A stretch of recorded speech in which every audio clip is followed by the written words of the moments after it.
peace must be our goal and our guide.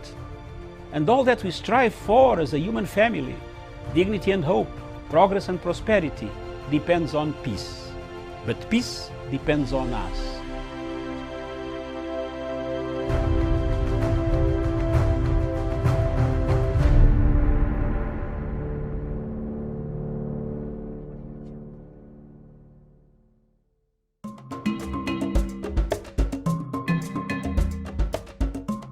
Conflicts exist on this continent.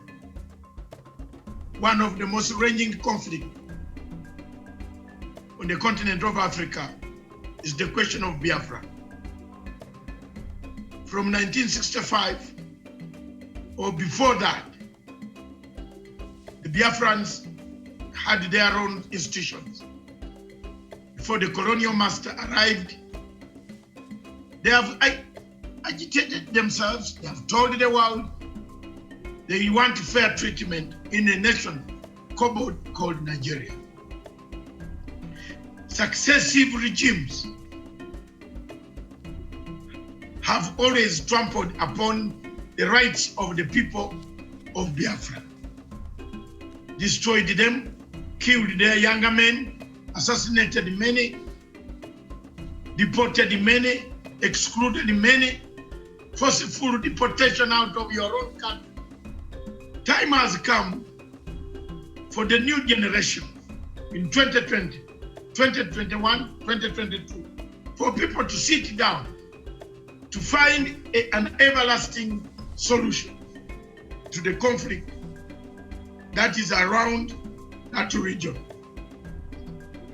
President Buhari promised us that he will finish in 100 days, the first term of office. Boko Haram will be dead.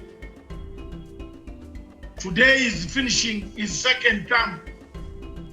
Boko Haram is even more vibrant than his own shoes. We have landed in very serious murky waters that the people of Nigeria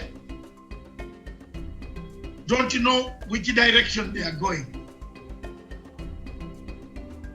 The people of Nigeria, a big country with a big population, an economic hub of West Africa and Africa, with the biggest reserves of oil, still lingers in poverty.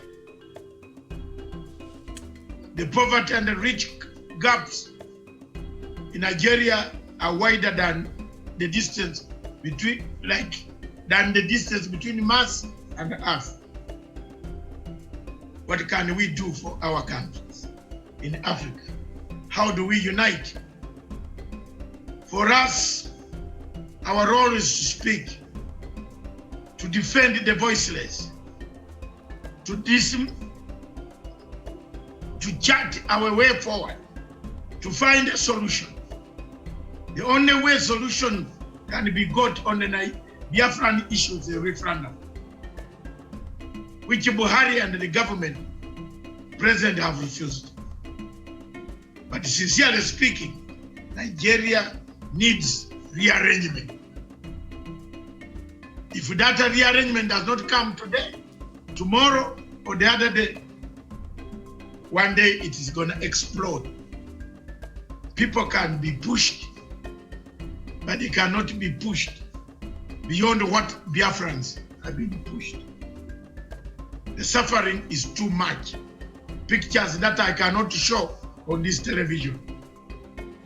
I call upon President Uhuru Kenyatta as a member of the United Nations Security Council to see that some of these problems should be resolved and a resolution is passed of sitting down to understand the difficulties of the nations, especially in Nigeria, in Cameroon, because the problem of Biafra is also similar to the problem of Amazonia.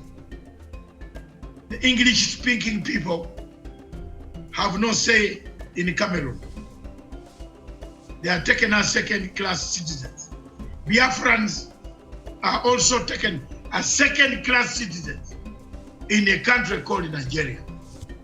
Their problems are compounded with a dictator who has lost direction, who doesn't know where the wind is blowing from, whether east of Sahara or west of Sahara. He's going north when the wind is going north, south. Therefore, it's blown one leg going up, one leg going down. Look at the picture of Buhari standing 6.1 feet, being blown apart. Thank you.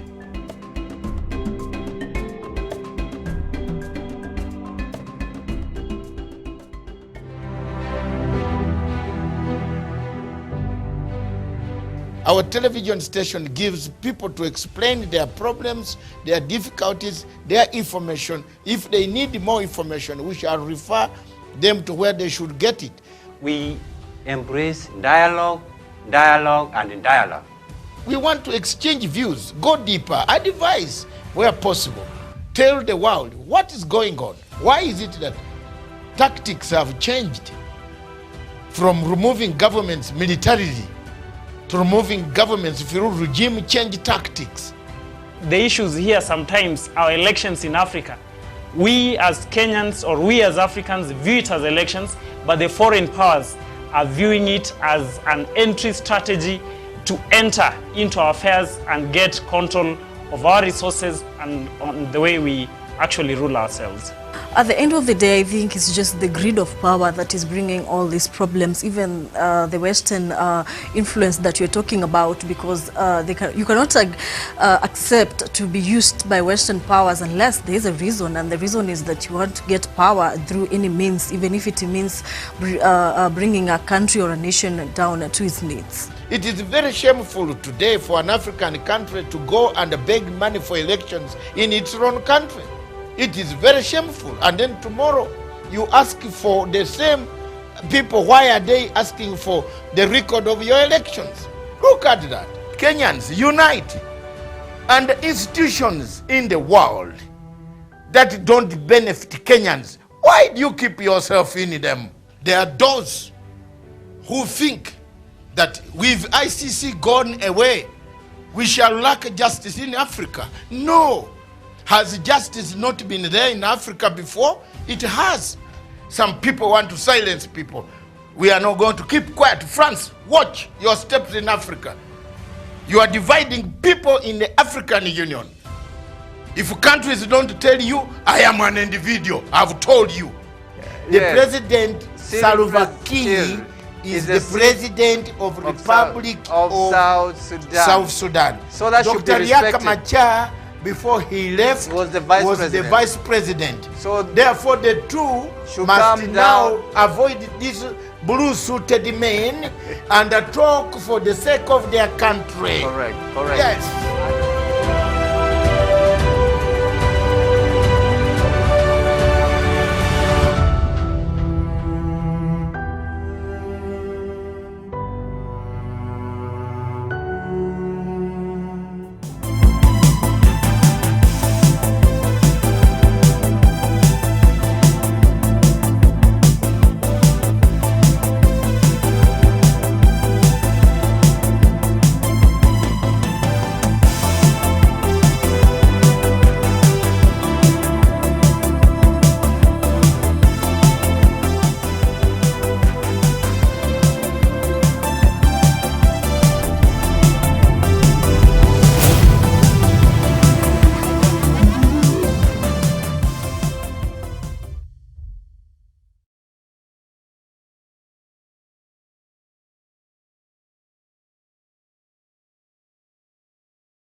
Good afternoon, viewers. Welcome to Punchline Africa Television, broadcasting all the way from Nairobi, the Republic of Kenya, in the sunshine city of Nairobi.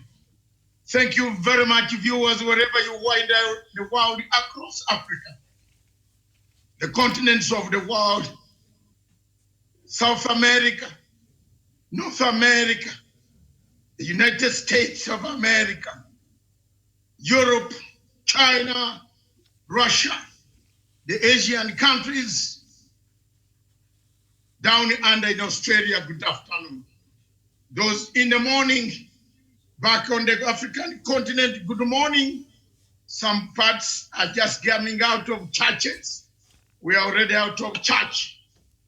This is the Africa Showdown show. This show is commanded by myself, and my co-host is Miriam Ogotu. Good afternoon, Miriam. You look fantastic. Thank you very much. Just down there in the headquarters. Thank you very much. Thank you, and a very good afternoon to you too, Doctor, and a very good afternoon to our viewers. Thank you very much. Next on the panel on the show is Daniel Wesonga, our investigative journalist, again in the headquarters of Punchline Africa Television, one of the studios. Good afternoon, Daniel. A very good afternoon, Dr. Matsanga, Miriam, and our esteemed viewers here in Kenya, Africa at large, and the globe. Thank you very much. We shall be joined by one Dr.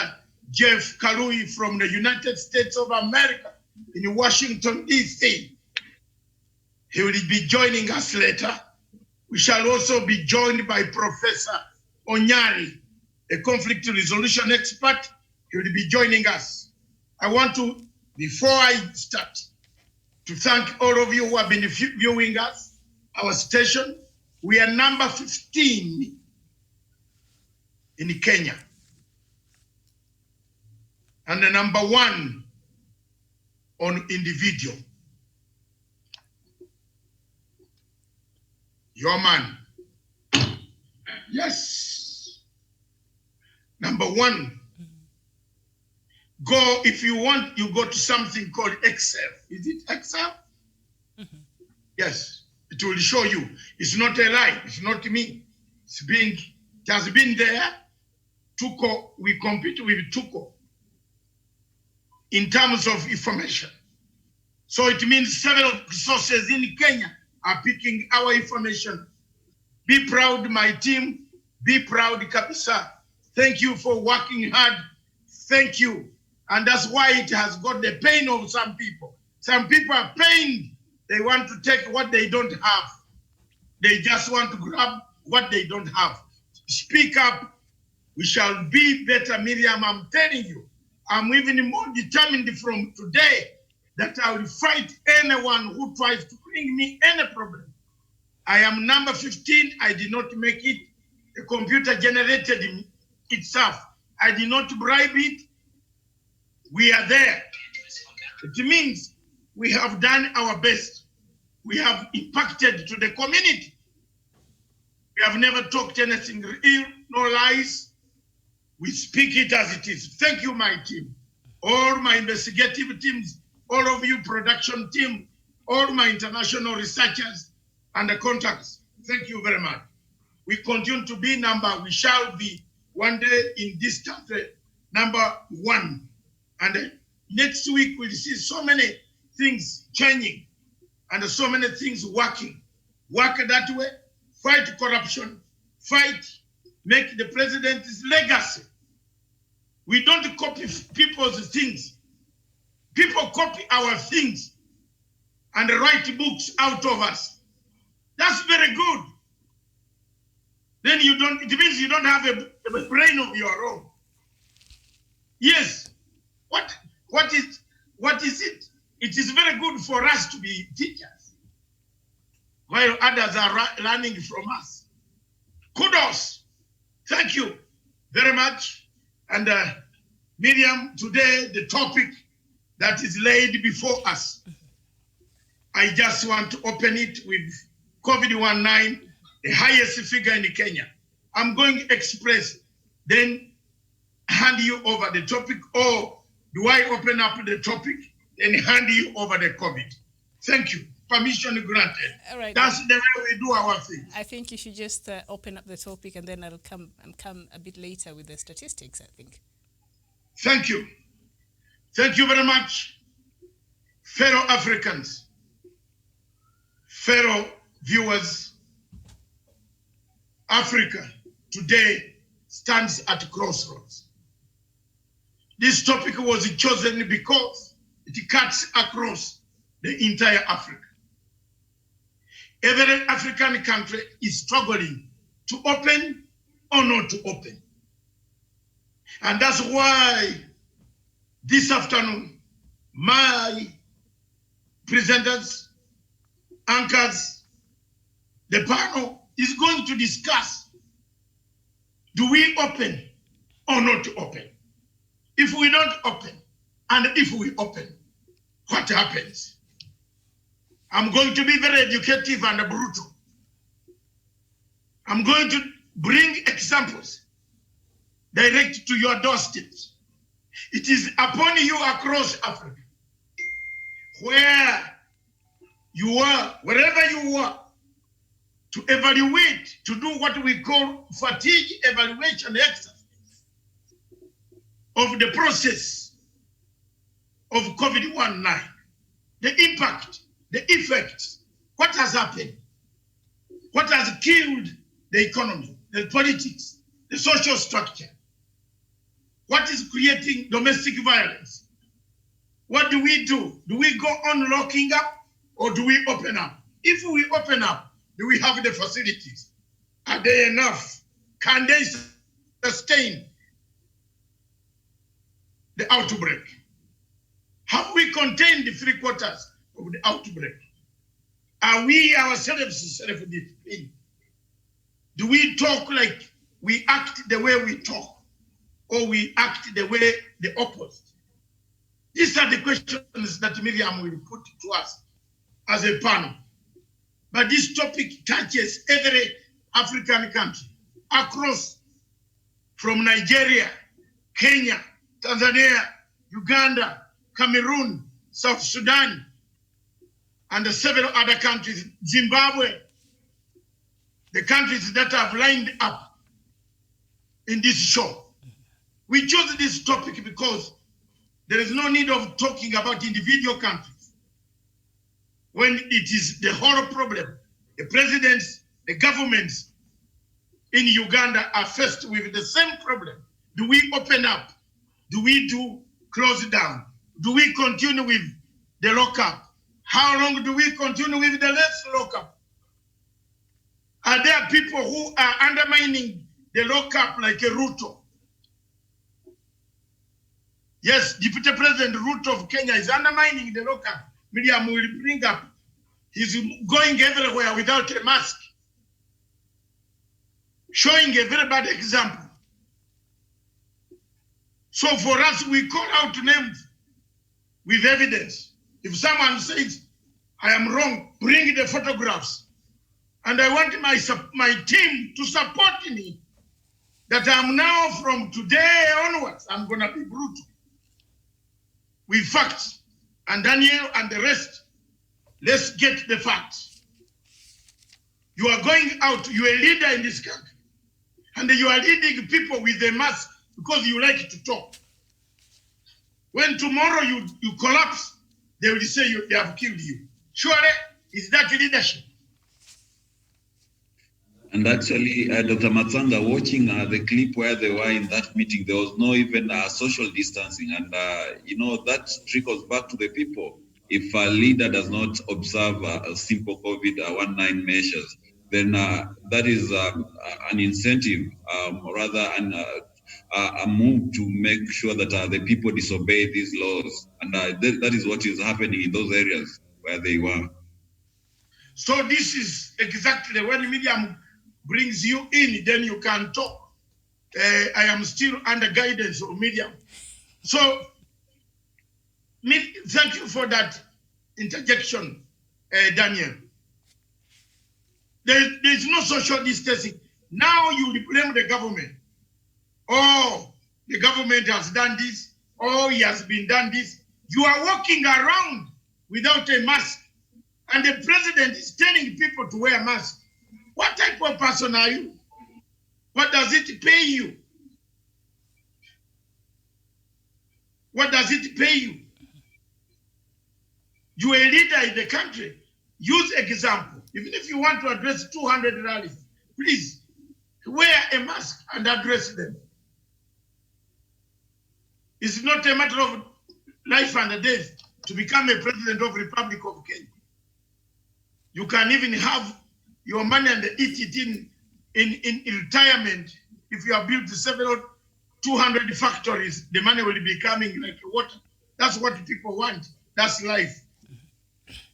But now to expose yourself to that level where you walk without a mask in Africa, at the moment, there is a problem. So me, I speak with facts. And I don't know why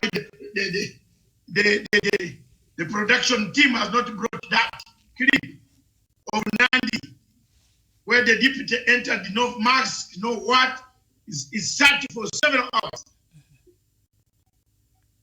You have seen the woman rape of Baringo has just lost her husband because of this type of meetings. This is not very good. Let's support the government. So you want to open this place. You are telling church leaders to ask for the churches to open. You want to open and go where? Medium will open it up. To me, this show, therefore, cuts across.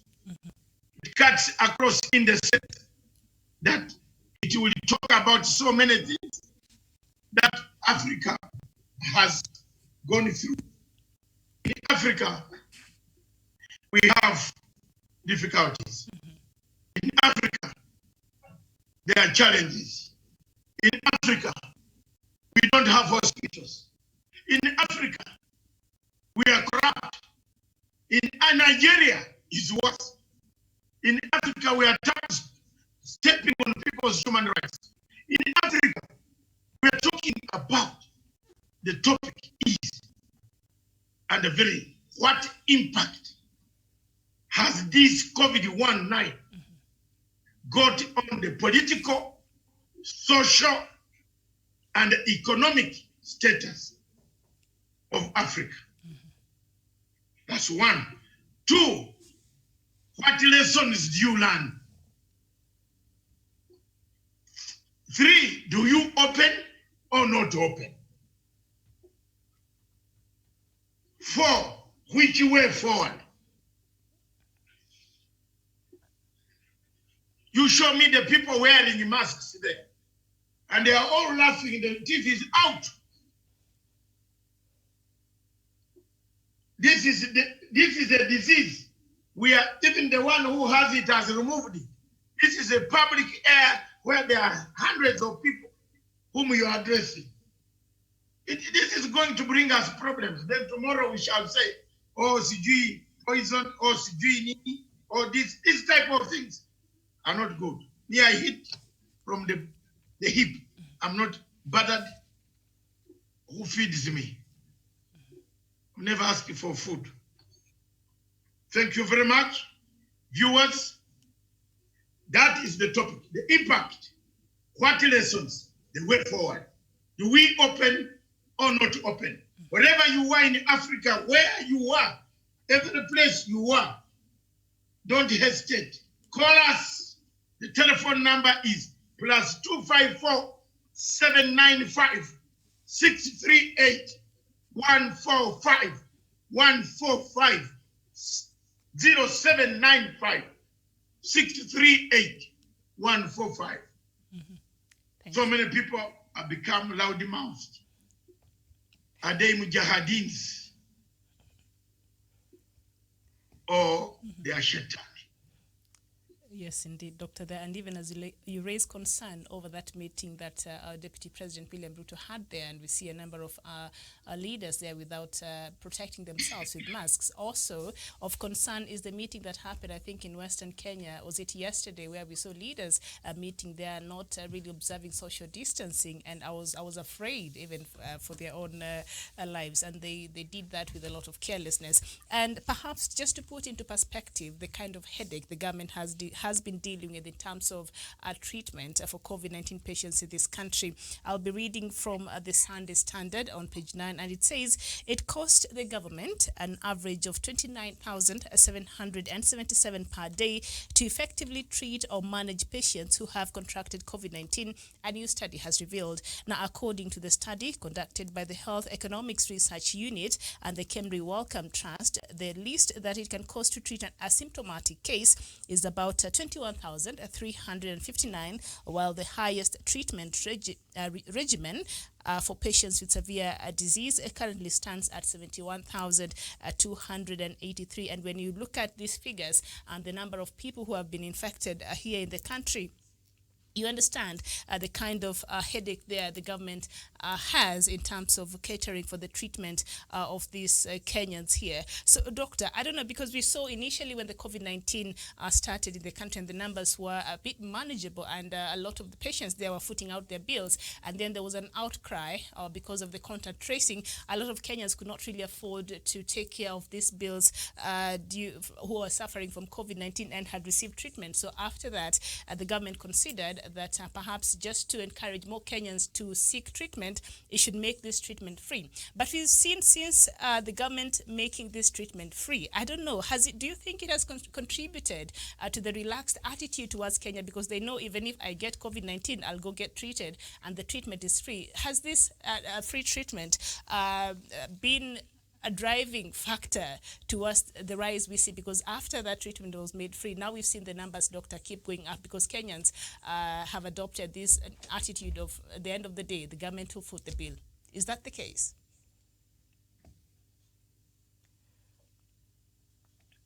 We seem to be having a problem with the audio from your end. It should be an incentive. Okay. If medical free should be an incentive, why it turns to be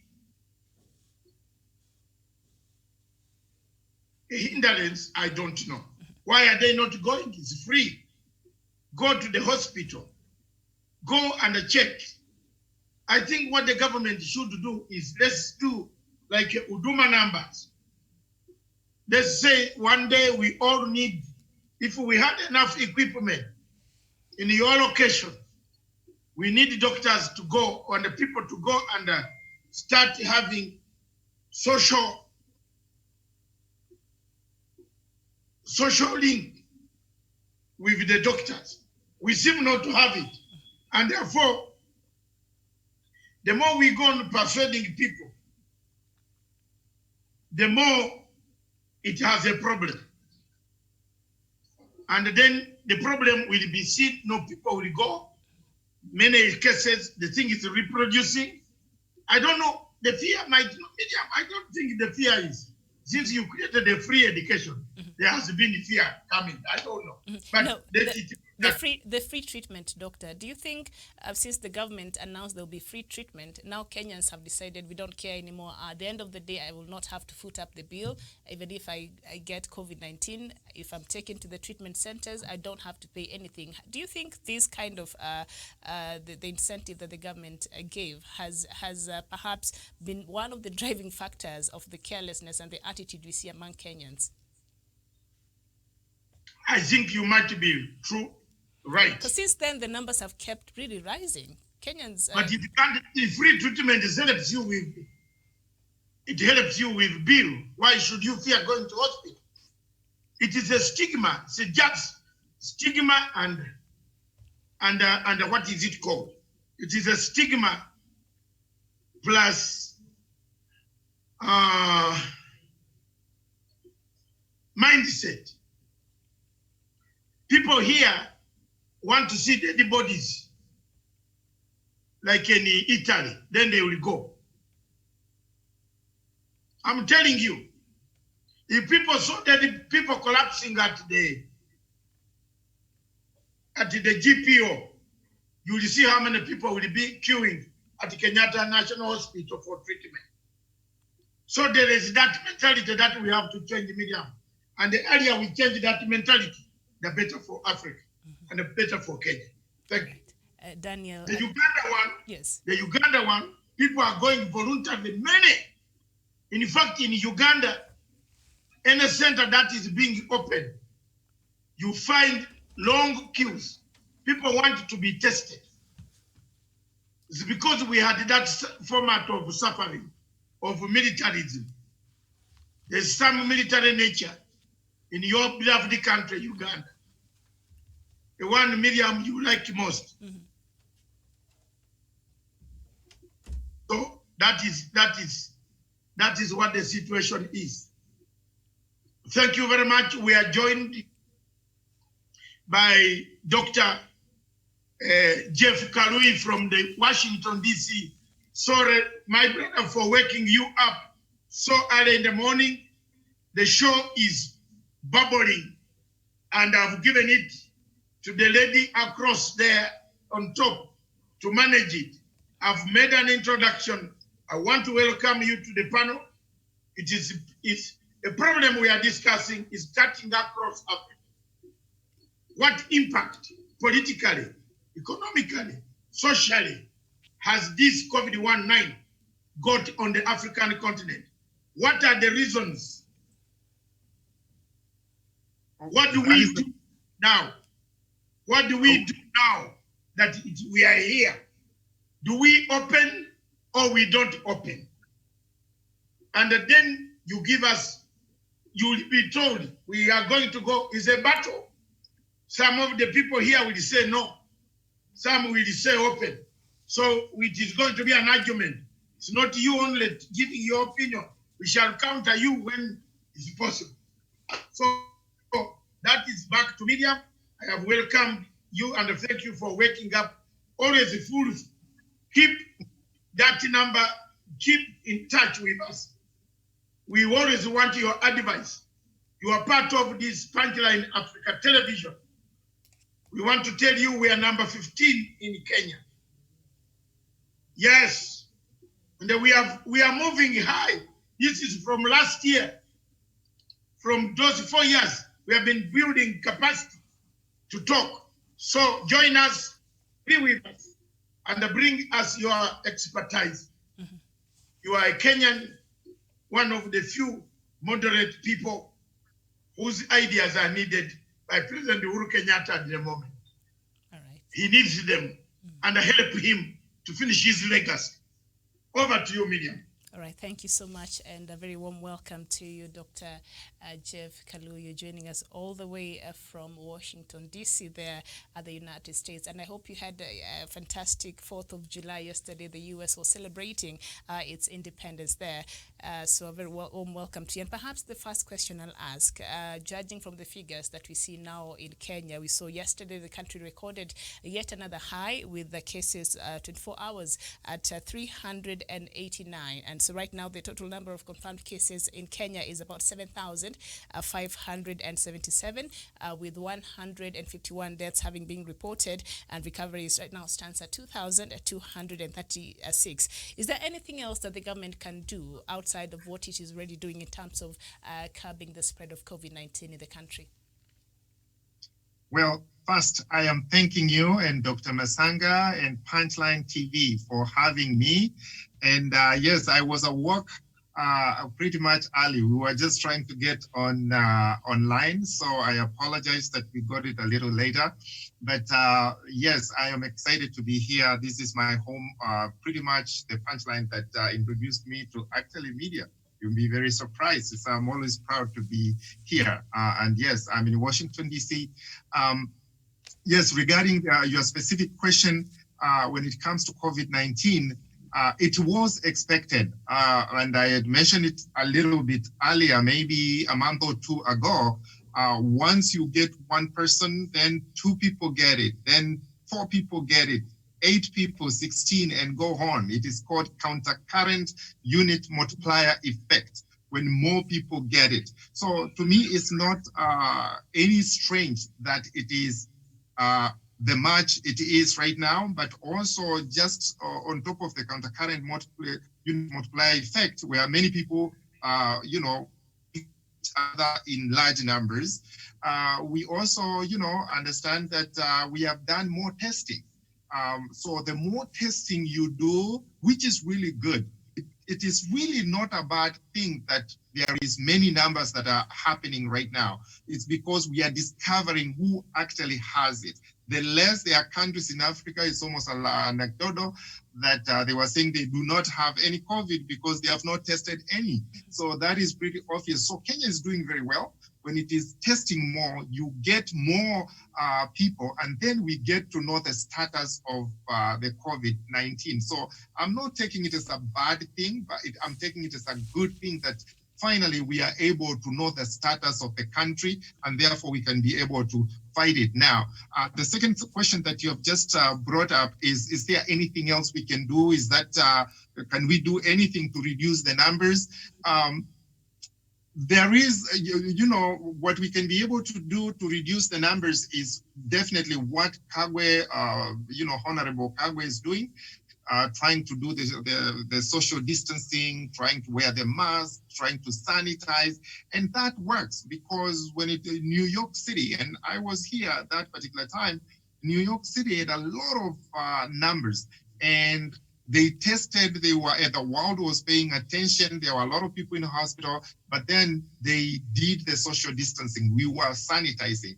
Then it was coming on the Eastern Seaboard, which is along the New Jersey, Delaware, and then Washington, D.C., going towards Florida, and everybody else fastened their belts. The key was really people wore the mask, and it was no joke.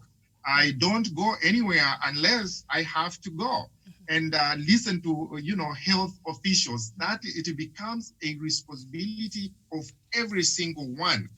What I see in Kenya is that we have people playing hide and seek, and we cannot do that because when one person is not, we need all hands on the deck. When the hands are not on the deck, then there is somewhere, there is, some people infecting other people while other people are taking precaution,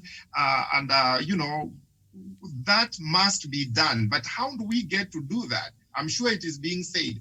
What I would like to see the president do, and I'm sure he's working very hard, which is appreciated as he gets, and I think maybe COVID will be part of his legacy in the sense that he will be able to control this. But what we need is to enlist social scientists.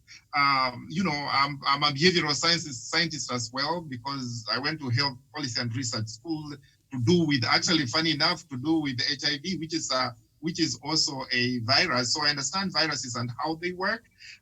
So we'd like to see social scientists to see exactly what behaviors. I know it is easy in Africa to dismiss studies, but people need to know, is it with the patient or the person who is being infected? Is it the process? Is it the person who is starting, or is it with the disease, the kind of disease? But once we know exactly what behaviors, how Kenyans listen, because you can tell people things, but they must listen. Each country has its own culture, beliefs, and attitudes and religions. So there is a way Europe listens. There's a way America listens. There is a way also Kenya listens. And Kenya does not listen the same way as America, Europe, and everywhere else.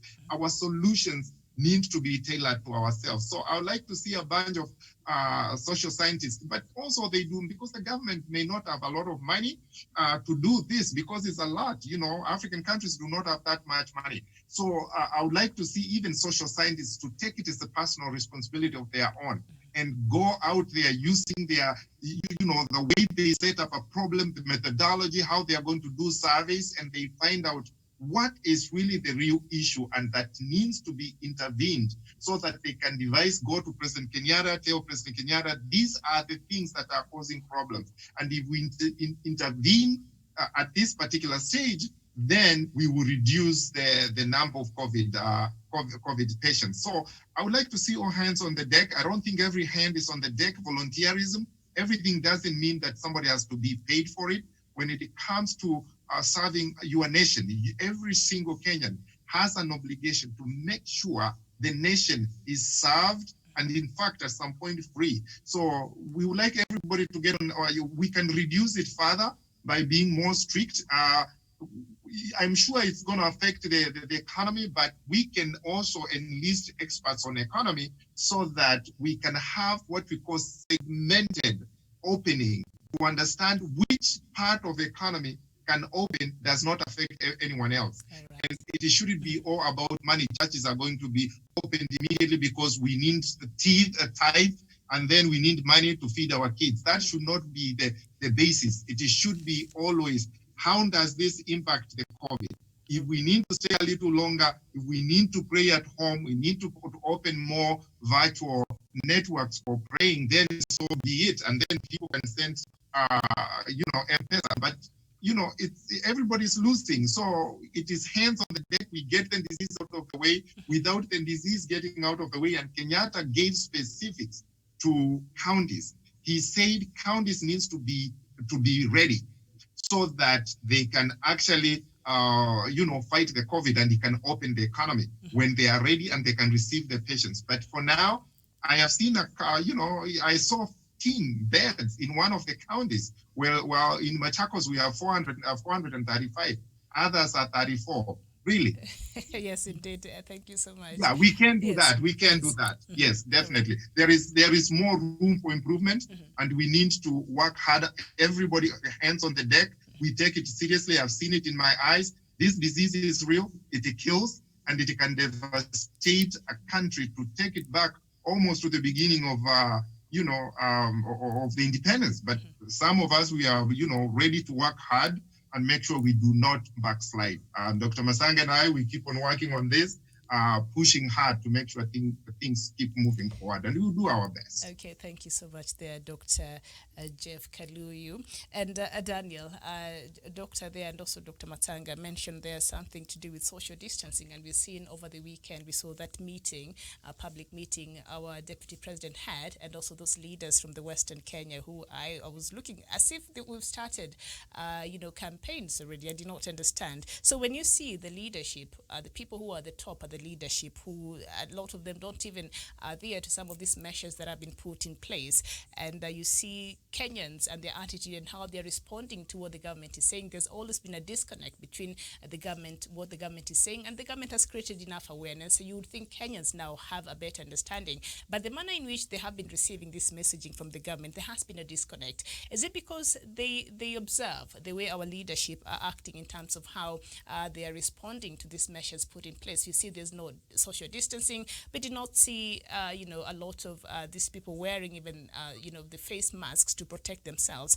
So if our leaders, Kenyans will sit and say, if our leaders are acting in this manner, does this send a mixed messaging to Kenyans, and how perhaps they should even listen to this messaging by the government and World Health Organization in terms of keeping themselves safe? What is the doublespeak, if I may say, in this, and how is it affecting the fight against COVID-19 in this country? Daniel. Yes, thank you, Miriam, for this opportunity. All right. Okay, first of all, let me register my regrets over the actions that the Deputy President and his allies have taken in regards to COVID-19. And of course, it's very unfortunate. This is a leader who has a very big influence on people across the country.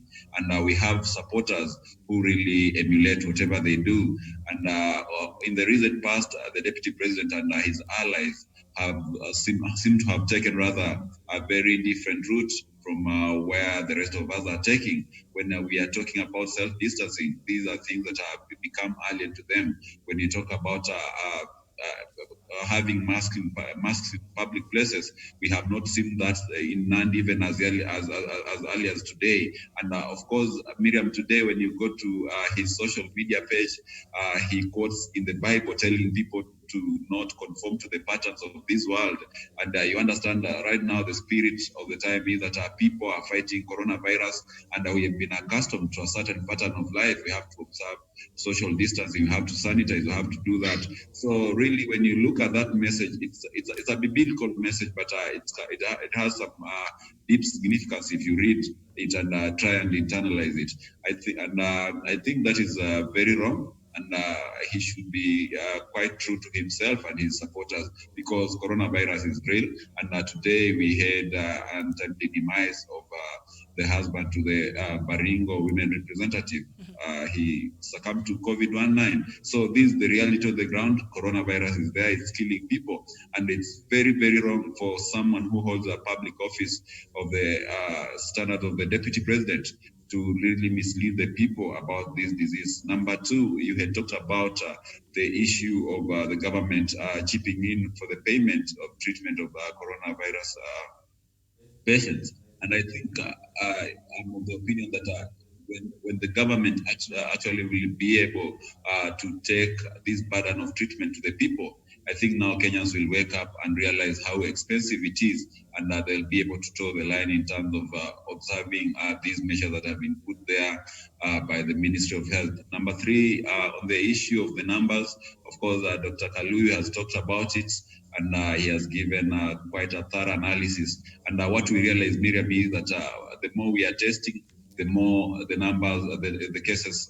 positive cases rise. So that should ring a bell in the minds of Kenyans that indeed we do have a lot of people who have contracted this disease, and the only way we can help reduce the numbers is by effectively following these measures to the latter and ensure that we just take into practice these precautions, because you never know what status the next person you're sitting to is, or whether they're positive or not. So that is my take, Miriam. All right, thank you so much. And Doctor, I know you've talked about this before, but I think we cannot repeat it enough because I think it's important. When you see images like that of our public leaders there, the people who Kenyans look up to and sometimes take their word for the truth, and they're outside there in the public arena and they're attending these events and they don't care to observe some of these measures. This mixed messaging when they're sending to Kenyans, it's a bit confusing, I would believe, and also counterproductive, Doctor. So what do you make of this? And I know you've talked about it earlier there. First of all, thank you very much. We seem to be, Miriam, as you know, time is running. So when Miriam puts us a question, let's answer it quickly at the core. The truth is that it's bad manners. That's point number one. For a deputy head of state to go on public to view a dead body that has died of COVID-19, it's very bad. Two, why should you be contributing things outside the government policy? It's very bad. It's huge, stupid, silly.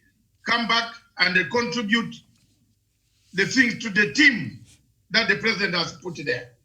You can't sing of unity. You can't sing of yourself being isolated when you have isolated yourself. Those manners are not very good, and they are not playing for the interest of the people of Kenya.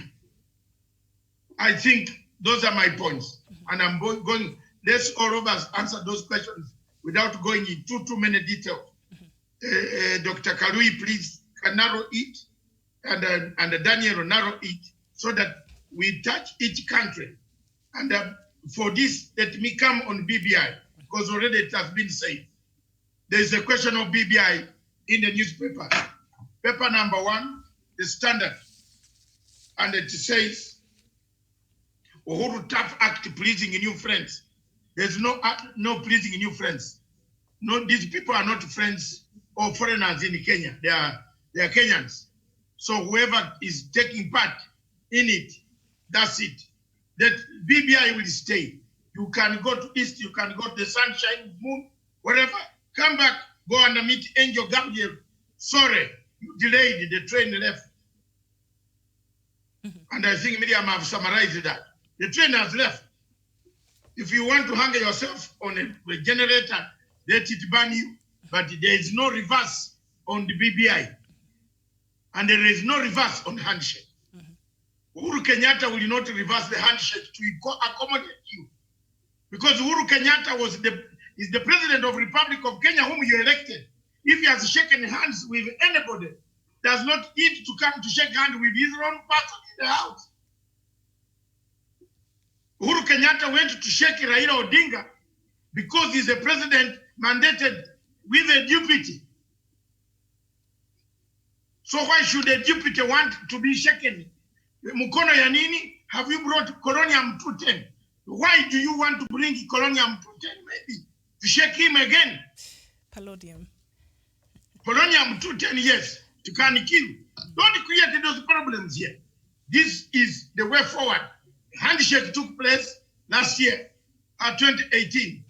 Was it 2019, 2018? It's 2018 in March 8th. In March, we finished picture because Raila and his group were mad about the elections.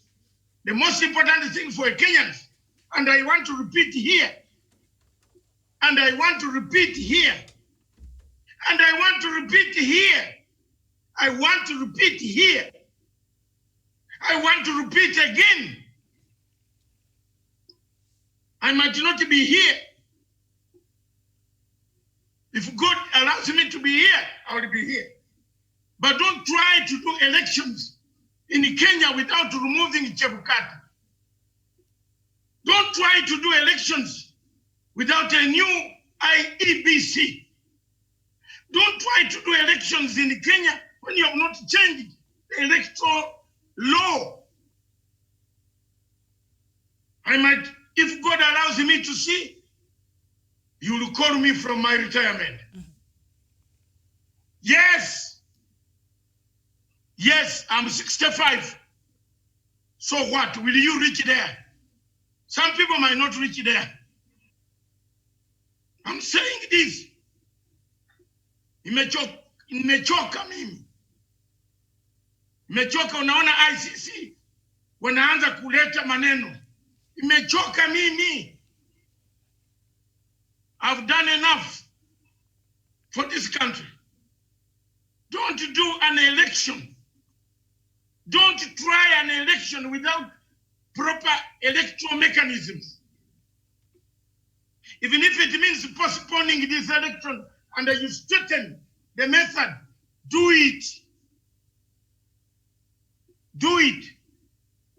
I've studied political science to the last iota. Not in a small university. In a university where God lives, called Canterbury, where the Anglican Church of Olosapiti, where he gets his powers, where craft came from to steal our land. Listen to me. The biggest impediment of Kenya is elections. Every 5 years, people die. Miriam, that is, let's conclude that topic. Every 5 years, people die. Why do they die? Elections. Now, today, you are buying time. Chebukati is selling signatures to occur a court of the Third Way Alliance in order for him to bring signatures to say they signed while you are on COVID. We blew that up. Now those signatures are not, they are trying another way to say they are filling on form online. How can you get 1 million online in the COVID year? People are looking for food. Who wants to sign your... You people help Uhuru Kenyatta to develop this country. The moment you start to undermine President Uhuru Kenyatta, you have undermined yourselves. Don't hold an election with Chebukati as the chairperson. Nobody likes to see his face. If a parliament tomorrow can use parliamentary system to give Chebukati money to go away, then you can hold the election without changing the electoral mechanisms, which you elect a member of parliament today, Miriam, you start working tomorrow. Don't try. Like South Africa, they elected today, tomorrow they are in the office working, they wait for the results on, they don't fight. But here, no. Here is like across there. You tell them, president wants to hold an election. Miriam's country across. your favorite state. My favorite He state wants is to want Kenya. But yes. scientific election. My dear, let me remove glasses. Because at times he thinks I backbite him. Try. There will be chaos. All right, and before yes, Doctor, we get to that, perhaps the rest of the panelists, I see that Professor Onyari has just joined us. Good afternoon, Professor. Thank you, Miriam. All right, nice to see you again. So we were looking at the BBI. Of course, we're expecting they ended their work on the 30th of June, but due to the fact that Right Honorable Raila Odinga is out of the country for treatment, it has not been presented yet to the President and Raila himself until he's able to come back. And since that handshake that happened in 2018, the Kenyans who still don't agree and don't see the purpose as to why, others have even gone to an extent of saying this is a very illegal, process of the BBI report. I don't know, what are your expectations? And so far, is this train, it has left the station, or there are possibilities of getting halted, as some people had said the BBI, the reggae had stopped? Thank you, Miriam, for that good question. The BBI and the handshake is one of the good things which happened for this country. And I wish the Prime Minister quick recovery so that he comes to join President Uhuru Kenyatta so that we midwife this BBI. Let me just have to echo this word. BBI is unstoppable.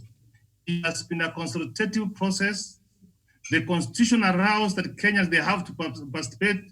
We have given our views. They have corroborated the views now is to add them to the Prime Minister and the President so that it can be taken to Parliament. We go to the referendum.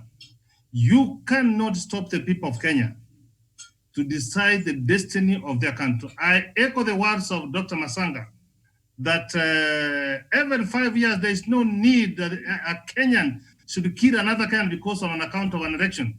We want to fix the electoral commission. This is where the problem is. And I agree that we cannot go for the next general election 2022 with Chebukati in office. In fact, if he was a man of principle, he could have resigned long time ago because he's in office with a skeleton staff. It's like almost stealing the money from the people of Kenya. So BPI is opposed. Those who want to do their issue, let them do it. And in a democratic side, who tells you that all people have to agree? We can't agree. We can't see from it. This is now, you see democracy on the way, because those who are saying no, we have to reflect. Why are they saying no? Why are they not supporting? So that we can come together and propel this country forward and show the rest of the world, like the recent elections in Malawi. Everybody is saying echo the people of Malawi. That is the way to go. BBI is free. Right. Professor, which elections? The George Soros? No! Prof, let's have a topic on this tomorrow. Which election in Malawi? Yes. Very well. In Malawi. we don't want to go to Malawi right now. let's come back to Chebukati. Yes, the Miriam election in Malawi. Dr. Masanga, whether they are for the Soros or freeze the people of Malawi, they voted in a peaceful way. Yes. That's what I'm trying to say. Absolutely. Let's bring in. Talk about Malawi. The latest breaking news is Senator Gideon Moi represented Uhuru Kenyatta in Malawi. Swearing in ceremony. Boom. Boom. All right. Boom. He's there. Okay, Dr. Jeff Kaluyu, so, BBI. Let me tell you, 75%. Because we are Miriam, let me just have this to say, Dr. Masanga. Yes, let's Professor finish, and then we can move to Dr. Japheth Kaluyu there. It can be a sham election, but what I want to say as a peace person and a conflict expert, I can tell you, the weather with the Soros, they did in a peaceful way, and that's the comparison. But what might have happened, how they prepared for it, is a subject we can debate. So Chebukati should get out. The man brings revenge. Me, I'm coming in. We're so guys are keeping quiet. I'm not going to keep quiet. We just want an orderly way. So that yes, we the don't man speak. who brings revenge. Chakwera brought revenge. Immediately he took over. Chakwera started saying he's going to kill the rest. He's going to detain Mutharika. He removed everything on Mutharika. What type of African countries did? What is it? Why was I born here? Dr. Jeff Kalui, please. I wish I had a way of saying I'm not African. Look at that. This is a Christian. This man is a Christian who goes to church with a big voice, like a doctor. No. Look. That one I cannot agree. You cannot begin on revenge. I support, I support exactly what both doctors, Dr. Masanga and the other gentlemen, what they are saying. I want it to be recorded that the BBI is necessary for more than just wanting it to be there. BBI is logical. The government, 7% of the government is more recurrent, is recurrent expenditure. We have only 30% for development and other things. And, just a few other things. It's not affordable. That's why we have a hole in the budget. We cannot afford the counties is too bloated. And we need mechanisms to control these things and to make sure that we control violence. We can't go back to 2008. Doctor has done that so many times with the ICC. He knows exactly what he's talking about because I was there. We were fighting on ICC with the way Africa should be doing its, conducting its own cultures, beliefs, and other things. So, Masanga, congratulations for what you have been doing, and you have won many battles with the ICC. And I saw somewhere where you say that hold the fire. 1 minute, Miriam. We're sorry if you are keeping quiet, you might not talk. No, can first, yes. Miriam, I have one point. He was waiting for Doctor to finish his point first, and then so that we do it in an orderly way. We don't speak. He has a point. Yes. On that, I went to work envelope. Thanks God you brought it. When I went to the court, Kenyans laughed at me. Yes. They assassinated my name, my culture, my children. And the same working judge worked with Judge Odunga. They tried to kill my application. They didn't know I'm very clever. That's why I hate Maraga. One of the judges ate my 6 million shillings. I have the time, the place when I gave him. Yes.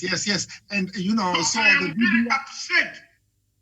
Yes. Now I was doing it for Kenyans, not for Masanga. Now, just the chief prosecutor is releasing Miriam on 15th. I saw that. Let's watch the Waterloo skirt. As we do that, please, Dr. Jeff, can you finish your statements there? Yes. Yeah, what I was saying is that, and this is exactly what the purpose of this show, that I feel sometimes, it's doing the right thing. In fact, there should be more of this kind of shows now, because I feel like in Africa as a whole, there is a conspiracy of silence of the elite. If people are not saying what should be done and advising the correct authorities, then things drift away into civil war. And this should be done. If we do not talk or participate in the processes, then we get bad people in the government systems. And also we do not correct the systems because those who they are not doing what they are supposed to do, they are not advising correctly. They don't have the capacity. So it is a show like this where we are trying to say, let's start fix. Nobody is talking about IEBC. In fact, I've been thinking about it. But the first time Dr. Masanga is talking about it is 2 years before the election. We should be talking about IEBC because most of the problems have been caused by IEBC. So we need to talk more, and there should be no silence about that, and we direct what needs to be done. To finish, so that I don't take too long, I would like President to have two kinds of advisors. There needs to be a political advisors, because political advisors usually have interest, and they, everybody, it is a sport, politics, and everybody's pulling their side.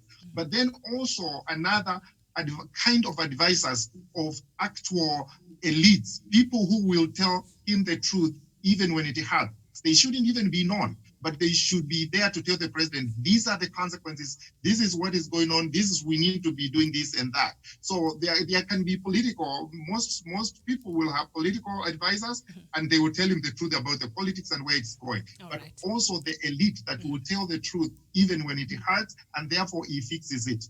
Meanwhile, I wish him very well in the last 2 years, and I hope we can be able to support him so that he can deliver something for because he has straightened up his party, and we can be able to deliver something. And finally, I want to wish Right Honorable Raila Odinga a quick recovery, and I am sure the lion will roar the jungle again. So, yeah, over to you back. All right, thank you so much, Dr. Japheth there. So, Daniel, we see that IEBC, really, nobody's thinking about it. And according to our constitution, it's supposed to be at least 2 years before the next elections. And now we're remaining with approximately 2 years before we go to elections in 2022 there, in August 2022. And even as the BBI was supposed to fix some of these problems that we've been having, and the core of this problem has been in our electoral process. I don't know if me and Dr. Matsanga have been looking at even the BBI and some of going through the whole draft basically on this show. But our electoral process and how to solve it has not been mentioned at all. The BBI was supposed to be the tool to make sure that this has been addressed. Are we behind the schedule, Daniel, in terms of IEBC? They're supposed to be changed at least now 2 years before our election. And what else should we see or anticipate in terms of the new draft of the BBI report that will be presented to President Uhuru Kenyatta? And what do you expect from it? And are we behind the schedule? Yes, Miriam, I think these are topics that we've discussed time and again. And from the aisle I stand from, I think IBC ought to have, as it is consistent right now, they ought to have gone home as early as yesterday. And Chebukati ought to have left office early enough to ensure that we do have reforms at the helm of the IEBC. You know, Miriam, one of the problems that we've been having as a country is a flawed electoral process. Every general election, we have violence. Since 1992, we had violence. In 1997, we had violence escalated, and 2007, 2008. And this is because our electoral system is flawed.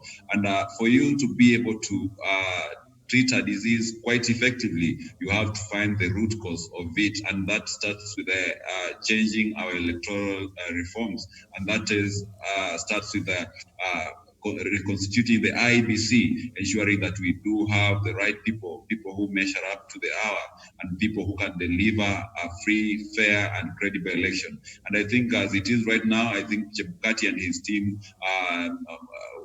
need to have left office early enough to ensure that we do have another new team that will be able to steer this country ahead into the next general election. All right, thank you so much. Now we turn to our next topic, and I think we'll just look at Kenya and the rest of the countries. Do you want to open or continue with the lockdown, and which way Africa? And now the World Health Organization says member states reported more than 212,000 new cases of COVID-19 on Saturday, the highest single-day increase since the start of the pandemic. The highest number of the new infections were reported, of course, in the Americas region, which included the United States and Brazil, with almost 130,000 confirmed cases. Now, the Southeast Asia region recorded the second largest surge with 27,947 new cases and 534 deaths over the past 24 hours. Now, world cases have reached over 11 million, while 6.4 million patients have recovered. In the African region, there were 339,542 confirmed cumulative cases, according to the World Health Organization Regional Office for Africa. So, Dr. Matanga, looking at all the statistics from the World Health Organization and also from our own regional office here in Africa, do we want to open or do we continue with the lockdown, and which way Africa when it comes to... You want an answer? Miriam, you want a straightforward answer? Go ahead. Those who want to hate me from today. Don't open. Mr. President, no. Don't It is honestly, you are telling me World Health for what? There's no World Health Organization. That guy is a thief. Dr. Tedros Muizi is a thief. Only that he's an Ethiopian. But I knew him from long time ago in London, 1987, when nobody in Kenya knew him. That he's telling us. You remember what he told us? He told us that Africa will be full of dead bodies. Now here you are, you Africans. You don't, the worst thing you don't know is you forget so easily. We have forgotten what Dr. Tedros said, an Ethiopian himself. He said what will happen to Africa. You haven't seen it. You have forgotten what Melinda Gates said. She said they will be littered.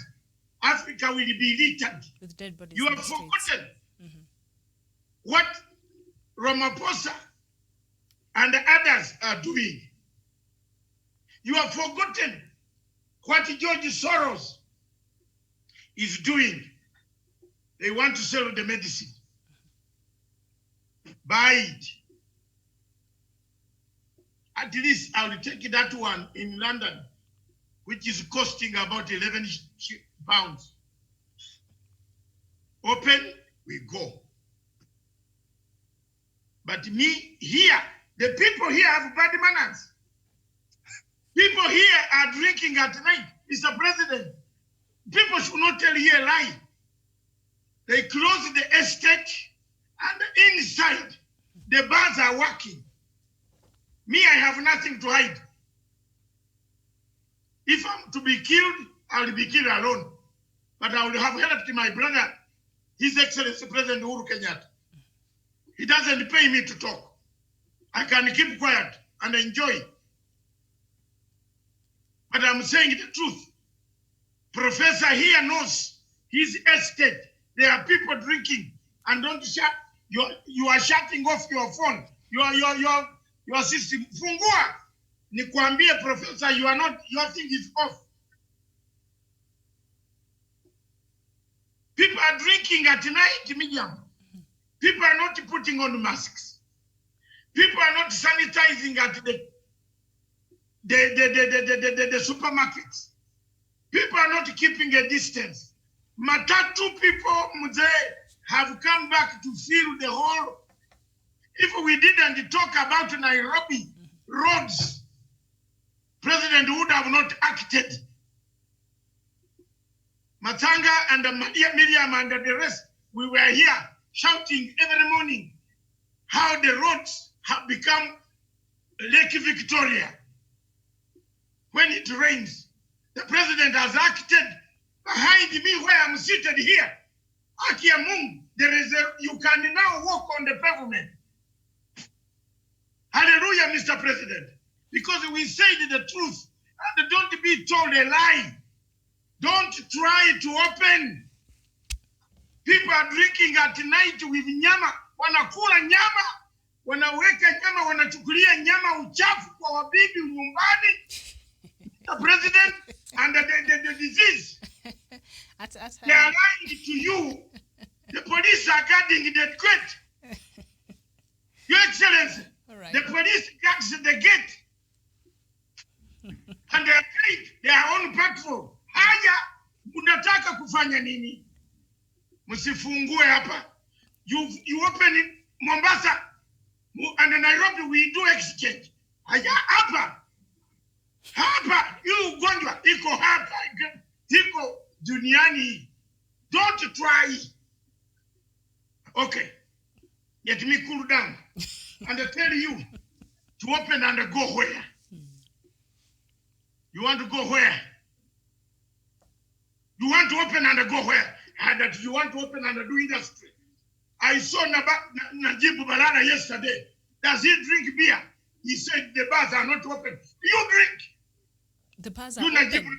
Where is it talking from? The bars are open when you drive from very famous. They are already open. They open illegally, yes. They are open. That's why people, they cannot sell. Tell the president, manage the people first. Get the head of state, talk to the police, security agency. Everybody has a letter. Kila mtu amepata barua. Oh, I'm going there. Oh, I'm going to Nyeri. Oh, I'm going to Kajiado. Oh, I'm going to Nakuru. Mzee. Wako nazo barua. Me, I have summarized it for these guys. They might not take. I have talked the truth. Hear me. Watu wanakunywa. They are drinking at night. They are dancing at night. They are even touching the women, men, and touching women, men at the night in the social place. Crowded drinking bar. When I say there is no, don't open. You saw Italy, Mussolini building the hospital in 1945. What do you have here? What do you have here? What do you have here? This is God is surviving us. The good thing, Doctor, is that the president gave conditions and said these are the conditions that needs to be met before, and I really like about his width about that. These are the conditions. Before you open, you have to satisfy this. So he said, I'm not refusing for you to open, but you must, satisfy these. So I would like to see counties, hold the other end of the stick and say they're going to help to meet the conditions for opening the economy. So he can't open until all these conditions are met, and he was very smart on that. So I'd like to see the counties take the very small number of beds. Then you are saying we can't open. So you can't blame the president for closing the economy, yet he gave you the conditions. Right. So let the counties help the president. We meet the conditions, and the faster we meet the conditions, the faster the economy will be open. So when he doesn't open on July 6th,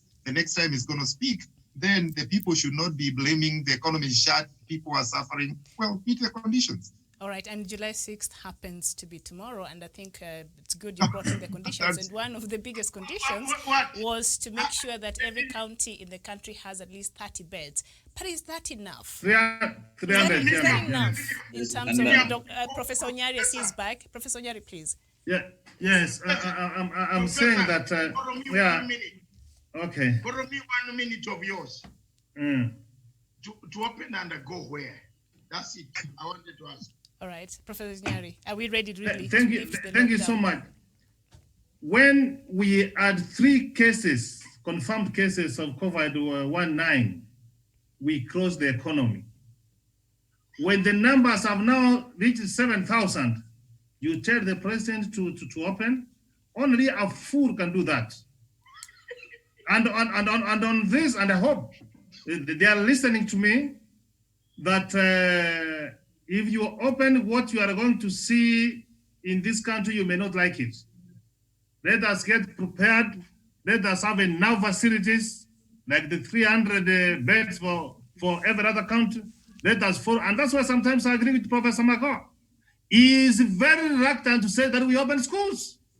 We cannot open schools, open the economy to go and kill our people. We rather close the economy for 1 year for people to preserve life, and life is very precious. On this one, Dr. Masanga, I'm with you. The president, don't be tempted to open the economy. You will be held accountable by our maker for having opened the floodgates for people to die. So don't open. We are not yet ready for opening.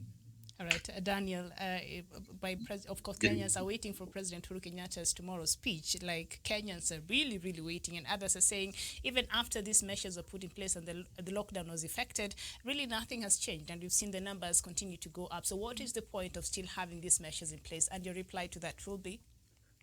Yes, Miriam, yesterday Dr. Matsanga happened to share some statistics on how far the counties have done in implementing the minimum, the minimums that the president gave them out before he can be able to open the inter-county borders.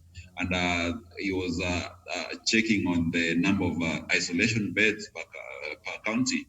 And it's very unfortunate that at this juncture we still have a couple of counties that have less than 20 isolation beds. And looking at that, then we don't really have to be talking about opening up the economy, because once we open up and we don't have enough isolation beds, our people still treat COVID-19 as a joke, then it's going to be a disaster. It will be uncontrollable down here. So I think I subscribe to the opinion of the majority of the panelists that this is not the right time to open up the inter-county borders. We really need to step up in terms of creating the facilities, the isolation beds per counties, and then once we are ready, then we can do it slowly in phases as we observe how it goes down. That will be my perspective. Yeah, and we saw in South Africa, President Cyril Ramaphosa lifting the lockdown measures from level 5 to level 3, and according to economic freedom fighters, but by the way, saw a huge surge in numbers, and we saw the economic freedom fighters, EFF leader Julius Malema saying that President Cyril Ramaphosa had repeatedly disregarded advice by the Ministry of Health in that country and allegedly opened up the country to level 3 to favor the rich white farmers there. And of course, he advised that the country should go back to earlier state of restriction on COVID-19. I mean, South Africa is a very good study case in which the rest of the African countries should be looking at, because it is the one that is leading in terms of the infections there in that country. Are we not learning enough from South Africa? First of all, it is only people who have never studied comparative politics and a comparative strategy who can shout about opening. Compare Germany and see Kenya. Compare South Africa and see Kenya. He removed it from level 5 to 3 and the surge went up. Completely. We always fly our people from here to there to go and be treated in South Africa. How many Africans have died in South African, Kenyans and the Ugandans? How many of them die in South African hospitals? Many. Because there is medical treatment, we regard it as the medical center of Africa. But if the medical center of Africa itself is medically wrong, and the people are dying there, you want to open. Go to Sweden. Sweden allowed a free hand. See what happened in Sweden. They had to close. They had to close back. So when you are opening, there's one question I want to pose to the panel, to the moderator. To go where? Nobody is answering me. Open and go where? Dr. Uganda. Uganda has closed all the border districts. There's no human being coming to buy anything in Kenya. Only those who are in Nairobi are the ones exporting. You get the point? Taking things to Kenya. Okay, if you manufacture these things, you open and manufacture, who's buying them? If the raw materials get finished, who's going to bring them? Have you thought about that? The whole world is still closed. I can read for you airlines that are beginning to work. They will work in August, around the end of July. Most of the aircrafts, even in Kenya Airways, nobody can sit in to London. Fungua hapo. It will go to London empty. Because you are going to London, if you don't have the money to spend 14 days before you go to shop for one shirt, which you left, Then you return to Nairobi, again another 14 days before you leave the quarantine. Open to go where? In London, if you don't have a house, they have done a very good warehouse, 7 of them near Heathrow. The good thing there is cheap chicken and nice. And fish. And the fish. And the orange and the lemon free. Okay. You eat for free for 14 days. Under they quarantine. test you down, upside down, then they leave you. If you have a house, they test you upside down. That is a dangerous test there. Yes. You leave your phone number. The police look at David, you are moving. You are moving. Where are you going? They will come. Do we have a police here? To police people, open and go where? Open and release Mombasa people to come here.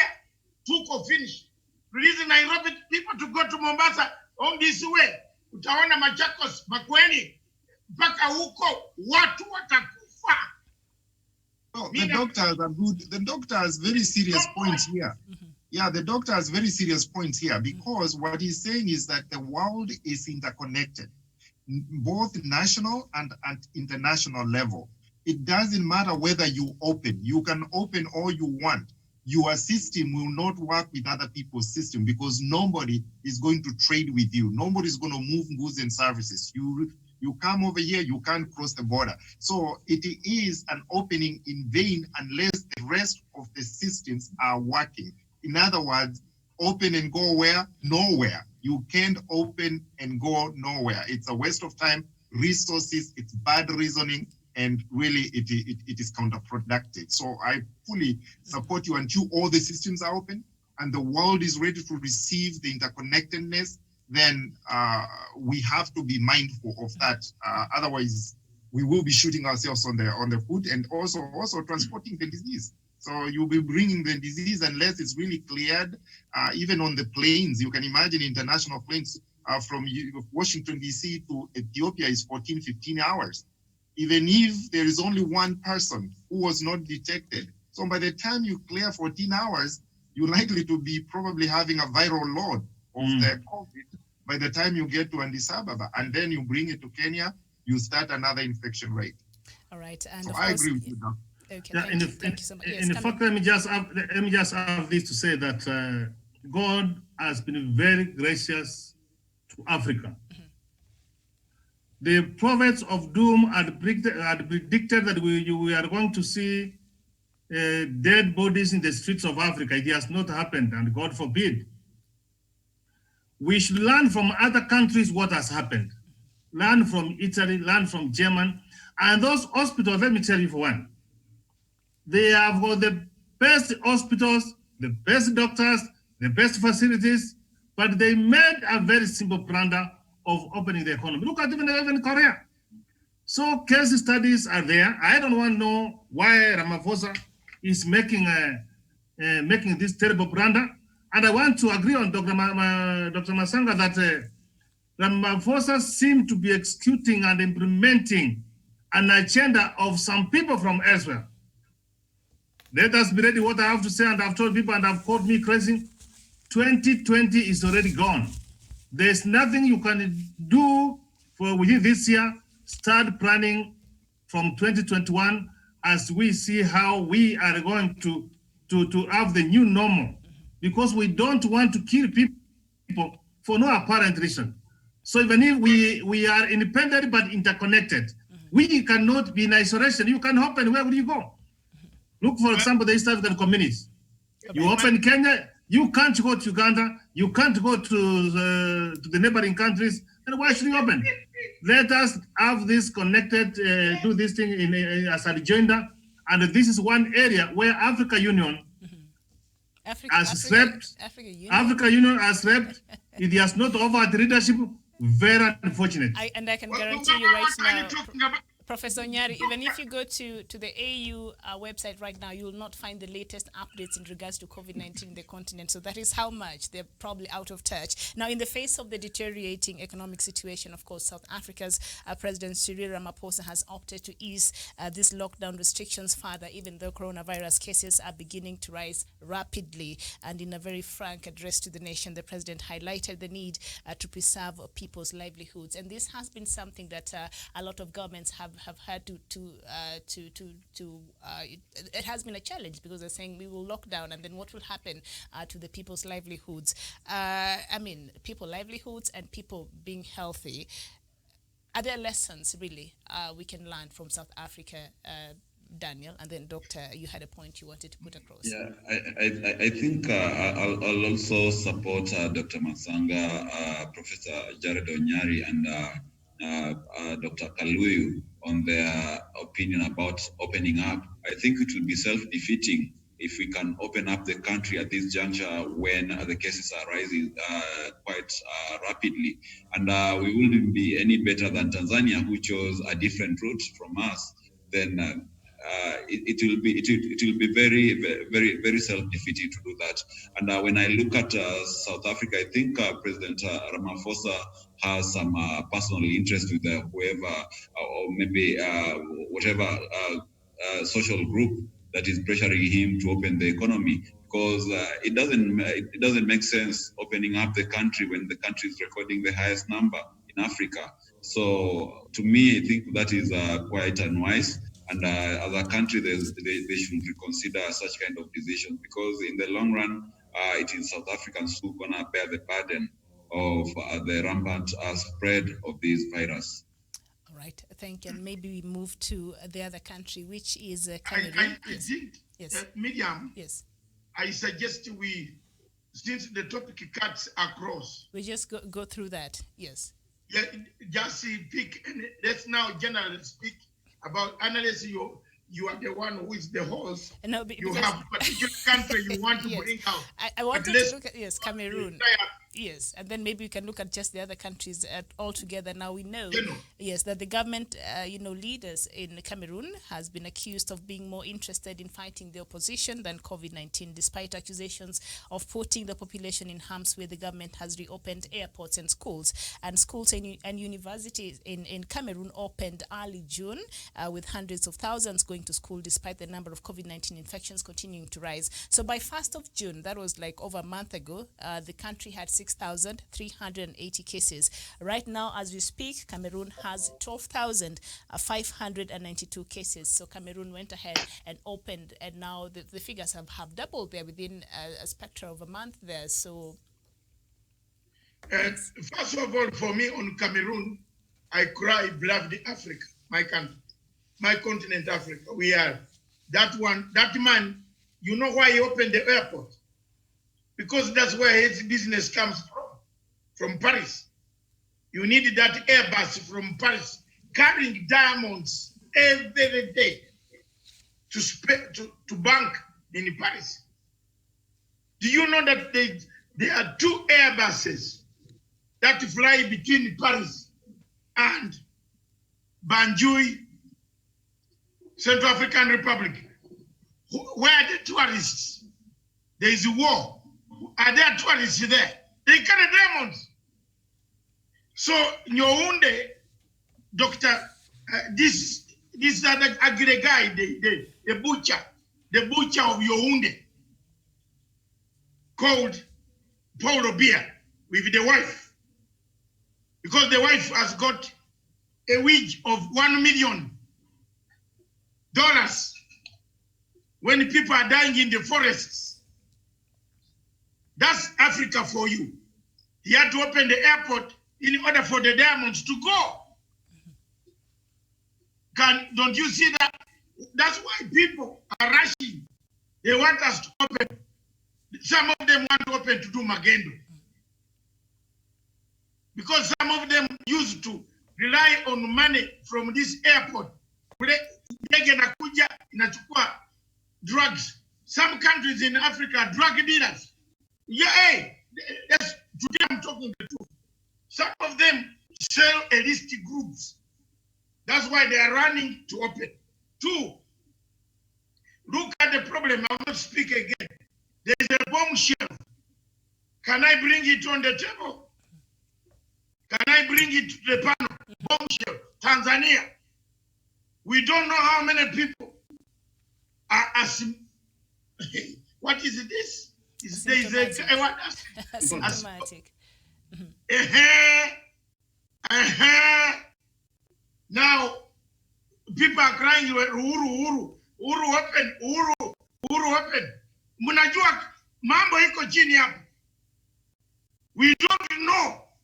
You open like this, they come here, we don't know. There is a bombshell there in Tanzania.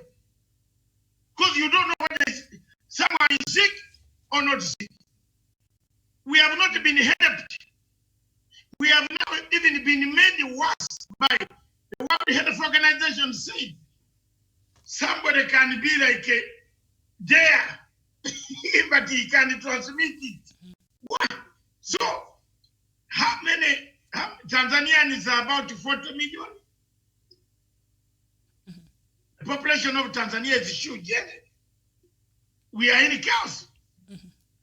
And they are doing campaigns. Yes, they are in readiness. Now you see that we don't know what is down there. At least this were my place towards Malaba, we know. The guy with his military has put every footpath. 2 younger Kadogos with boots. So there you can, Uganda side, Miriam York, there is no joke. And when this Chol Munyankore tells you, you see, if you pass, the president told us yesterday, shoot you. And if you don't go back, we shall shoot you. They shoot you. They have no mercy. So people there across are displeased. For the first time, I concur with President Museveni. On COVID-19, Your Excellency, I wish you did democracy like it. These things would be very good. Don't get into the democracy talk. He has done it very well. In Uganda. And these politicians who are criticizing him, instead of going to parliament, you know, you said we finish everything so that we don't talk about this Uganda again. Instead of them going to parliament, Miriam, they are making noise on the streets. Go to parliament and enact the law. But he controls the parliament. Majority of the MPs there dance to his tune. No, it's okay. Bring the State of Emergency Act. Amend it. He'll be happy to bring the State of Emergency Act. Yes, it is better to keep quiet than to be cheated scientifically. All right. Have you seen which African knows what scientific voting is? We already agreed that the elections in Uganda are bogus. The scientific, that is just a load of things that cannot even be possible here in the continent. So, we are caught in trouble. Yes. Here on COVID-19, the boss, His Excellency President Museveni, with due respect, Mr. General Museveni, my brother, commander in rank, you did very well. Absolutely, he has. But on elections, think twice. They want to catch you. You know, for me, I don't want to hide this. Give me 1 minute or half. Your Excellency, the moment you hold this election, then you declare results. George Soros is at Kampala Street. So bye-bye. On 5th of July, we Songa mark the date and the Miriam and the professors down here. George Soros will be in Kampala 13th, 14th of February 2021. Don't say this man did not tell you. There will be very many. And this time, Mzee, ata unatafanya nini? If I were you, my advice, I would just let the parliament extend the time. You remain the head of state. Prepare for a very well-organized election. After all, you are going to win. Even if, yes, he will win. Of course he will. You know what? Museveni is going to win the election of Uganda by 12 midday. I agree. Because all the competitors are zero zombies. All right, that is debatable, but This I don't want us to go that route too much. That is debatable. That is debatable. Yes.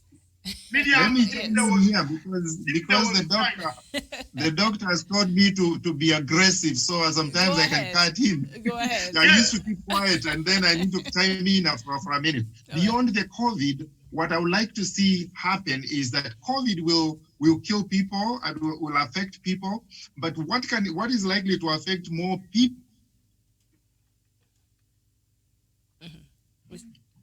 We seem to be having a problem there with the signal of Dr. Japhet Kaluyu. Professor Onyari, perhaps you pick from... yes. I want to be on record on this.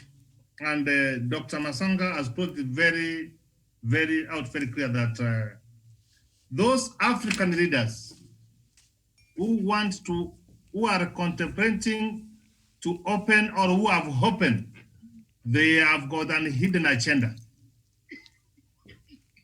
And I want to be, they have got a hidden agenda. It is either their business have suffered, some people from elsewhere are pushing them. How I pray that they should be true Pan-Africans. I believe in the politics of consultation. I believe in the politics of informing people, involving people, and consulting people. Like the case of Cameroon, the president has not consulted anybody. He has said a very good case of study of Tanzania. So African leaders, how I pray that they should be like the true Pan-African, the way we are. And I hope they are listening sometimes, even if they implement. They do.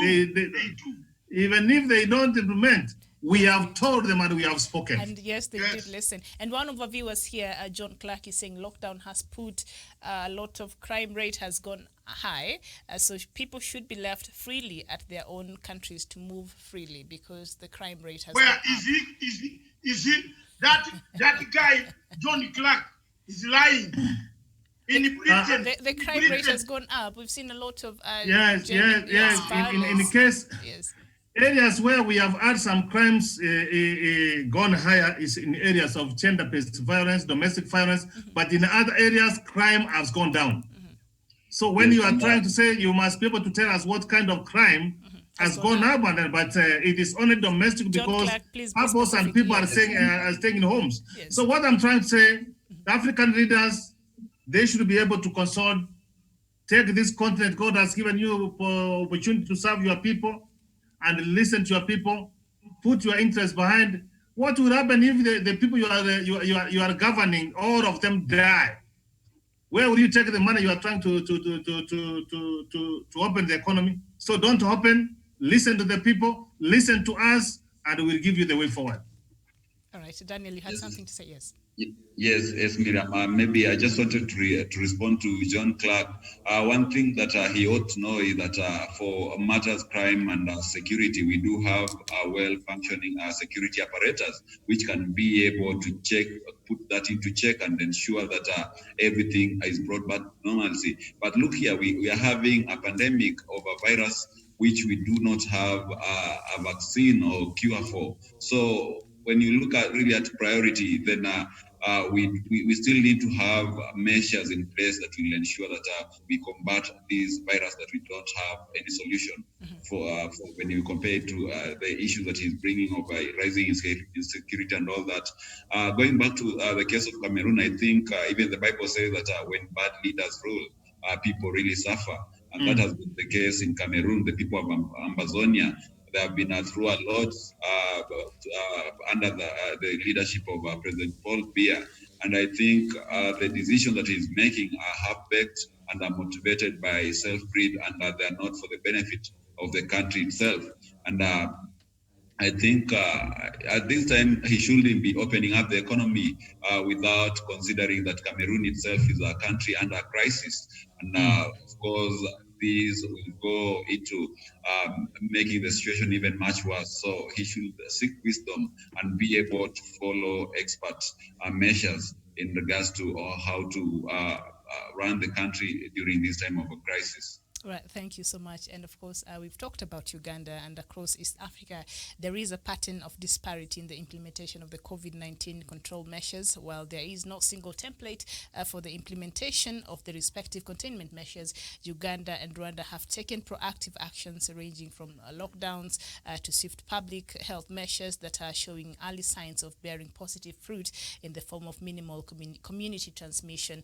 But also we've seen the figures in Uganda going up in the recent days. Right now, the confirmed cases in Uganda stands at 927. And what is really astounding to me, and I've been trying to understand this, is the level of recoveries. So the cases there is 927 confirmed cases.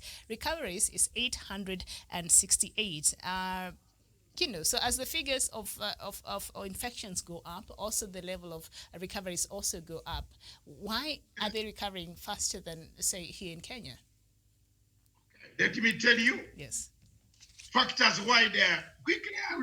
I will not labor too much. Factors why they are recovering quickly. Fear.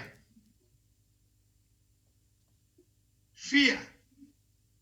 Here in Kenya, you even insult your president.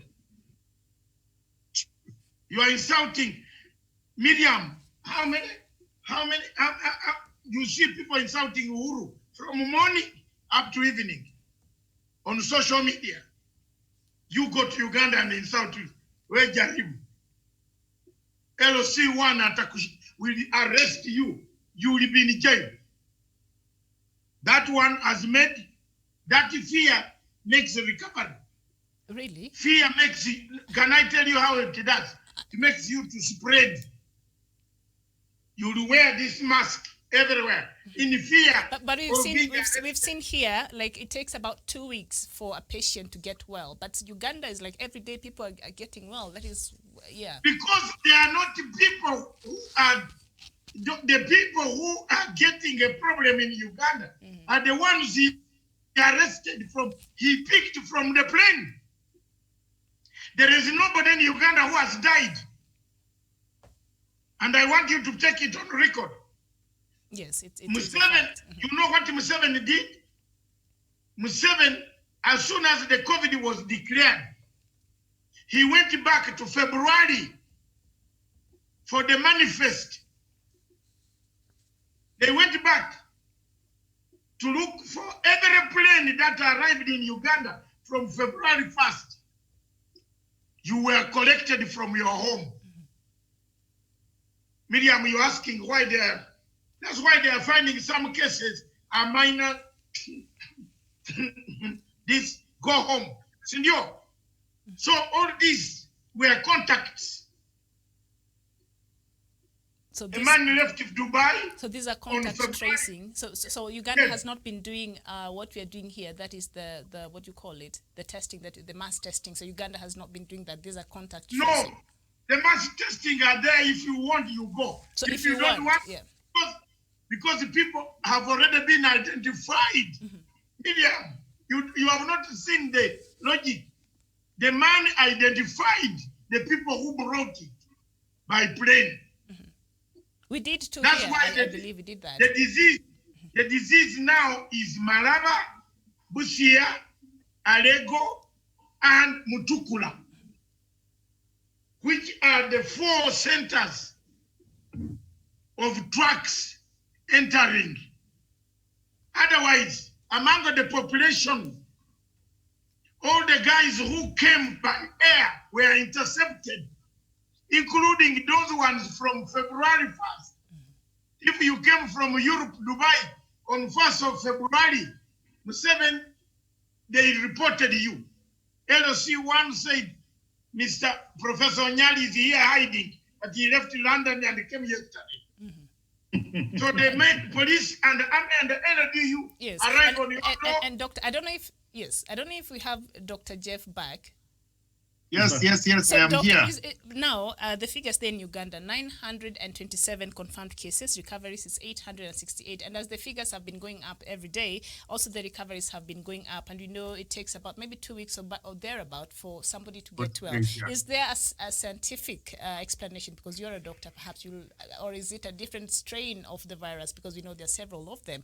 What is the scientific explanation on this quick recovery there? Yes, so yeah, this is there are many possibilities and there are scientific equations to that. Now, and there's something to do with what Masanga said and some that is not. But Masanga said here people are they are not doing it from their heart. They are doing it to show they have a mask and they put it below the nose, and therefore they keep going. And there is something called viral load. You don't have to take 14 days. If the viral load is low, you wear the mask, you follow the instructions, your viral load will be lower. It will be just like a cold.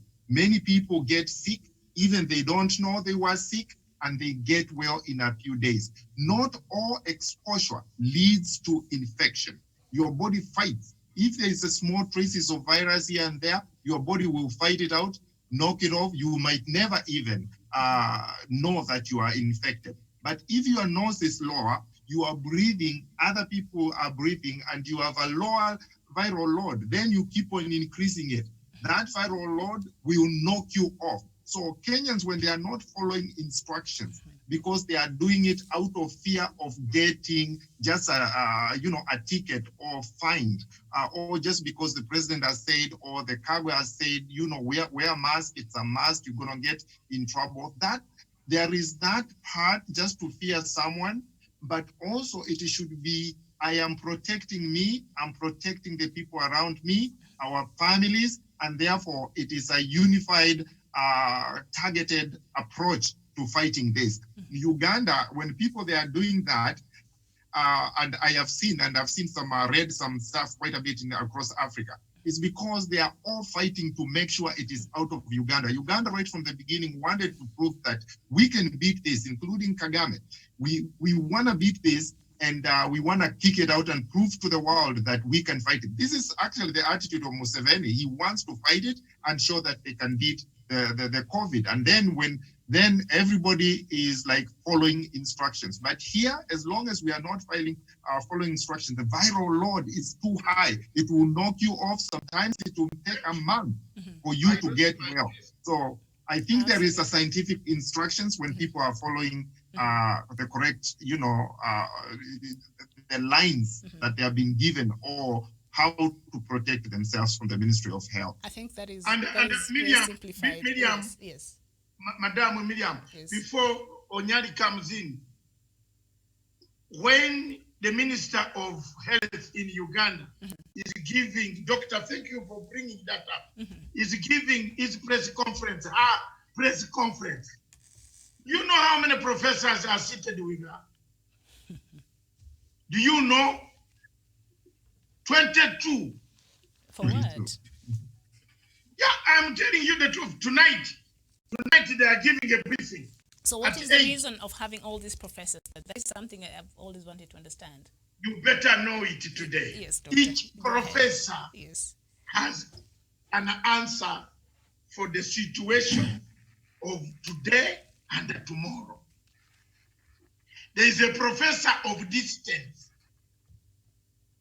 I swear in my name of God, since God dropped me on this planet 65 years ago, I didn't know that the people study social distance. Oh, yes. Yes. Now, my own niece, yes. my own niece, Professor Wanyenzi, is the professor in Makerere University of distance. Okay. She's the one teaching me on this phone. Uncle, I couldn't believe it, that there is a professor of distance. So, Museveni, the way they brief this, that's why nobody has died there. They bring all these professors. There is a professor of marriage, social life. domestic, explaining. You know, some of the disease, doctor is there, will tell you. It might not be there, but your wife is quarreling with you every day. Or the husband is quarreling with you. Allegedly. You go in depression. Unakufa, you stop eating. There is a woman there.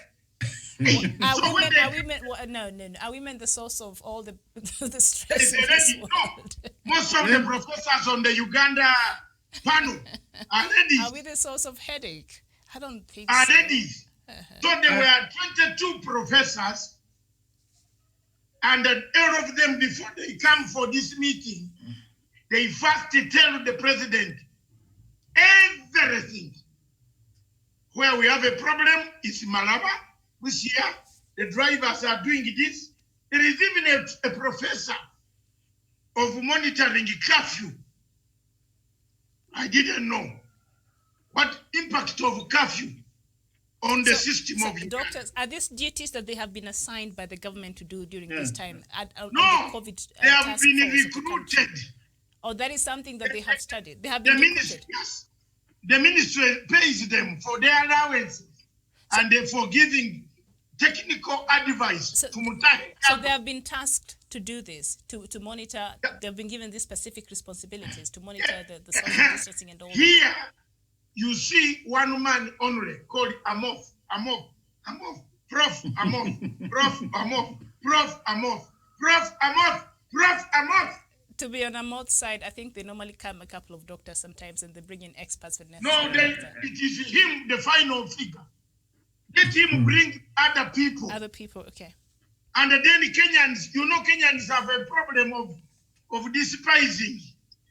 Why you have got that thing of, you see, they have now called Mutahi. Bring it to Mutahi. Yes, and let me chime in here because Doctor is very correct in the sense that Doctor, you follow my stuff very well. I was the first person to say, Dr. Mutai, do not stand there by yourself. If you remember, about 2 months ago, when they started briefing, I said, Honorable Kagwe, do not stand there by yourself. Bring other experts so that you are believable. Because he's a leader, he may not be an expert in these many other things. So I said that. The second thing I said is that you need to set up, the stress center. It hasn't been set properly because now you're seeing cases of people killing each other, slashing each other. That needs to be set because people need advice when things go so wrong. You need a place you can be able to call and you are talked to. Some people just need to be talked to. So there is a number, when it comes to expertise in this, there are so many things, social, people, place and time and what needs to be done. And Kenyans need to see there is an expertise. You saw after a while, they started saying, Mutai Kagwe is just telling us the same thing. I can't watch these press conferences. And there are people who don't. Going to what Dr. Masanga is saying, if we have the same people, the same experts for everything, then people don't listen anymore. And the new advice that is very important, it goes unattended. So it is very important for experts, different areas, and be given opportunity, not the same people giving us the same things. People will not listen. They will go to internet and say, how many figures are there today? 270. That's all I needed to know. Yes. But there is more information that is transmitted by these press conferences that people miss by making it monotonous. So I congratulate the Ugandans for bringing the 22. And I brought that. Another final point. Before final point, can we get 309. Yes. 800. The latest figure now has just come. How many people? 309. Repeat that again. 309, that's a lot. 309. 309. Wow. Yeah, breaking news. It's here. The same man is doing. No, listen, the same man is doing the same thing here. Professor Nyari, do we need a professor for social distancing for Kenyans to hear? Yes. Miriam, the question here is yes. Why is it the cases in Uganda gets recovery quicker than another country? Number one, there is leadership in Uganda from the top. President Kaguta Museveni is a no-nonsense man. Point number 2, it is psychological preparedness. Here, there's some cases you have been to an hospital, you are having a headache, but within you get hit and you don't know what happened. You say, I don't deserve to be here. So Ugandans are psychologically prepared. They are having skilled health workers, as Dr. Masanga is putting up, and their excellent treatment regime has contributed for them for quick recovery as when we compare to our case. So it is more, as the Dr. Masanga is saying, that it's more of the psychology. And if you can be able to deal with the psychological preparedness of people, you can get well even without any medicine. That is what's happening in Uganda. All right. Daniel, do we need a professor for social distancing for Kenyans to start even social distancing or wearing these masks properly? Yes, I think the problem with Kenyan is our behavior. You know, Miriam, when you are looking, I have people in Uganda who are sharing photos when they went into lockdown, and you could hardly see anyone on the streets when that particular time reached. But here in Kenya, the lockdown, the curfew is supposed to begin at 9. When you peep out of your window at 10 p.m., you'll see a couple of people still walking. We have a total disregard of social distancing, where people want the country to be opened up, not that they want to go and work and earn a living for their daily livelihoods, but they want to go out and drink and party and get to mingle and do all those kind of stuff. I think as a people, we don't have the right priority and the right attitude during this time of corona. And that is what is letting us down as a country. And perhaps Uganda, when you look at the history of Uganda has been through a very difficult times. They have had neighbors like DRC, which has been battling Ebola. And when you look at the cases that have streamed into Uganda, they are very minimal. So in terms of preparedness, I think Uganda is ahead of us. And even the perception of the people in regards to fighting such pandemics, it's a bit advanced than we are. And that's why we tend to take things so lightly as they do their things with that most seriousness.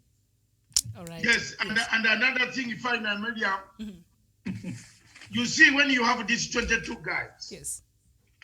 And I want to query you about these 22 guys, Doctor. Maybe give ask confidence. My question. Maybe I ask my question and then you answer, Doctor. And there is a professor. There is a professor for communication. Yes. Among them, Dr. Kalui is a very senior professor for communication. Dr. Am I wrong? Yes, yes. And the public holiday is there. Here is here, Dr. Kalui. He can look at your lips. Yes. And know you are delivering a message. Yes. Or not. Yes. Now we have, it is not that you look at when Mutahi Kagwe comes to brief us. Mutahi does a good job. I'll just play his advocate this evening. Mutahi Kagwe I think he does a fantastic is one job of so the far. few people who impresses most of us. Even World Health Organization commended him, I think, around April Yes, there. He's that's doing a why I'm fantastic impressed job. with Mutahi Kagwe only. The rest of the people who come there Those are doctors. are reading notes. Those are doctors. they're used We are to be serious. Look like here. that. No human being wants those notes. Mutahi Kagwe is a communicator. Yes. He's a politician, a communicator. He weighs the crowd. He weighs the nation. He tells you, don't behave abnormally. There will be abnormality. When you behave normally. It will be abnormal. Yes. So, such a phrase worries you to go to hospital. He's a very good, on that one, that man of mine from Nyeri. He communicates kudos. very well, yes. Mama, the number 2, me, I talk the truth, I'm not backbiting. The lady Dr. is as if Mercy. she's reading notes from her university days. What? No, communication must change. Give confidence to people. You are telling people a very serious thing, that you are going back to the village. You are going to be looked after in the village. Jamen, nyenye mnasema nini? If body was not strict, Would the streets of Nairobi be clean now? Look at what the body has done. In 1 month, in 3 months, Major General Body is cleaning the street. Even the one behind me here is clean. Why are you not helping the president? We bring people who cannot even talk on telephone, on TV, doesn't know how to communicate to us. We keep quiet. It's like when you brought Itumbi, who does not even know where the road for stock exchange of London is. And then you put him to explain the Eurobond. A P7 dropout. What type of life did you create for Kenyans? Doctor. Which Kenyan is going to go to hospital when you have someone reading notes?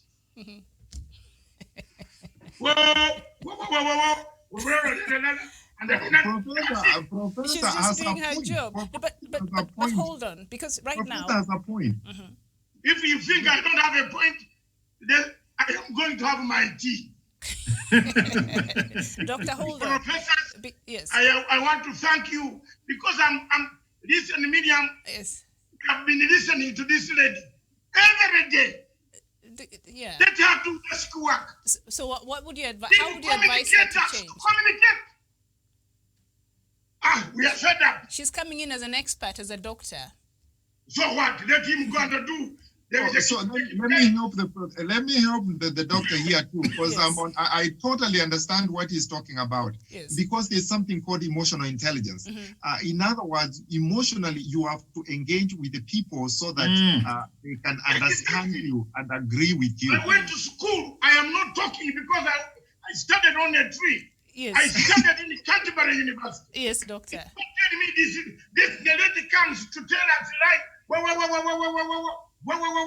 and read it to your parents, not the people. Oh Lord, let's not send her to her parents. Hey. No, I am saying, it is called emotional. You are reading to the home people who are going to a home. You are sending people to the home to be treated at home. Miriam. Yeah, so it's called social engagement or emotional engagement. If someone is not engaged, you can tell all the facts that you want. But if you do not carry the person emotionally, so they can be, you can strike the chords inside that person, your message is useless. Even in classrooms, if there is no student-teacher engagement, you can be the best professor in the whole world. The class will not learn anything. Your PhDs and everything else, and the rest of the professors will agree with me on that. Because so that is an right. Miriam, on this, I have to differ with Dr. Masanga. The Kenyan team has done extremely very well. They have given us information on a daily basis. The Kenyan team. So what we need to do is to recommend for them to remove the monotony. I agree with you on that one, Dr. Masanga. Two, they have to change their strategy of engaging people. And if they change that one, they will be at it. But they have given us political information that we need it. And this is the new normal. People have found themselves sometimes. There is not a communicator. You know, we are having the government spokesperson.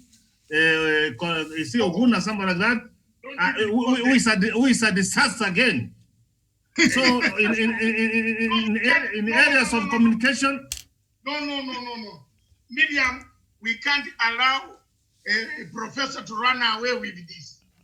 When you say what I'm trying to say is the one who is supposed to communicate to us, and we are not getting that information. That's why you are roasting the doctor, the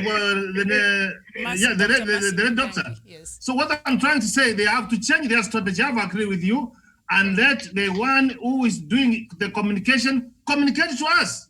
Yes. So the Ministry of Health started on a very good note, but along the way, the monotony has been way too much.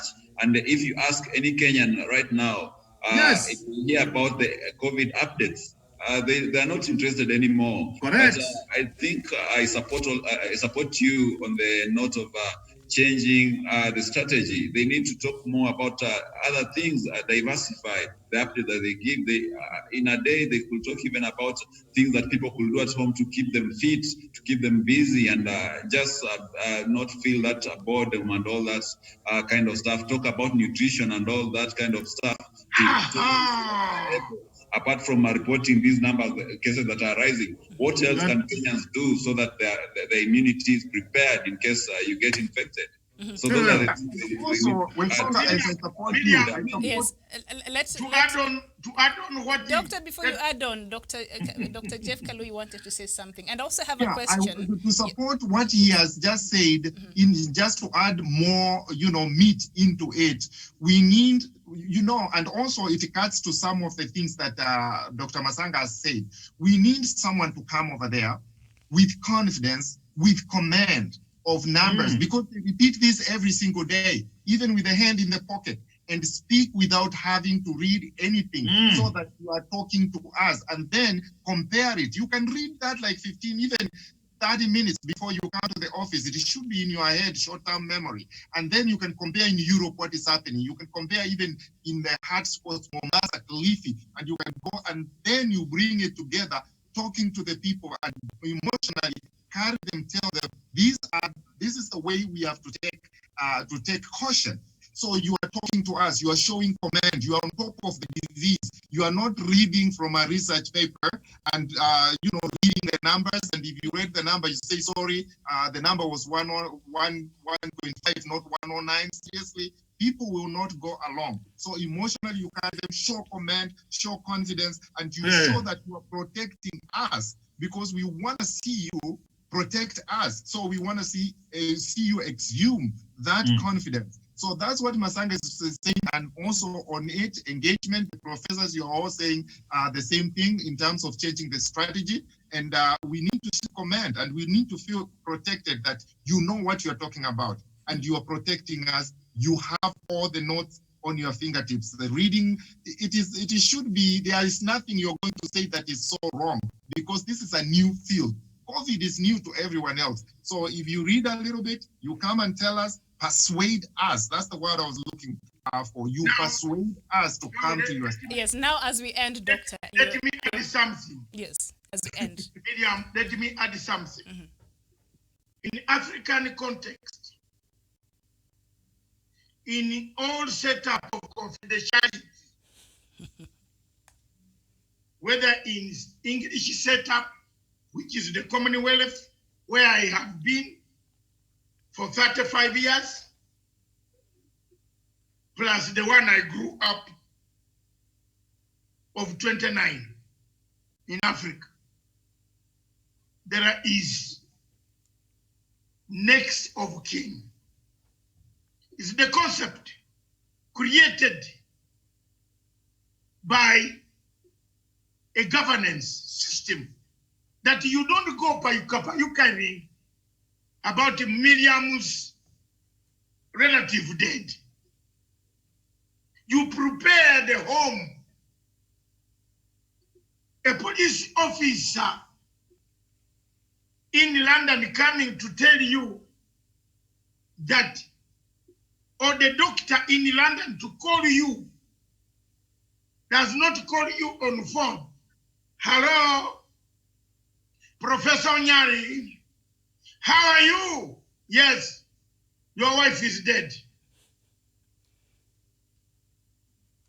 You know what I mean now, gentlemen? Yes, yes. You all went to school. Yes. They prepare you. That's why the doctor in London does not announce to you there is somebody, a counseling officer. Even here, Doctor, they do that. Even here, they do that. I have experienced that. Wait. Then why are they not doing here? They bring you the counselor. I'm just saying, in that situation, they do that. They bring you a psychologist. They should have brought somebody. You know, there are people will know this thing is serious. You yourself, you don't announce. You announce only the results of tested. Then you say, can I call in the family counselor?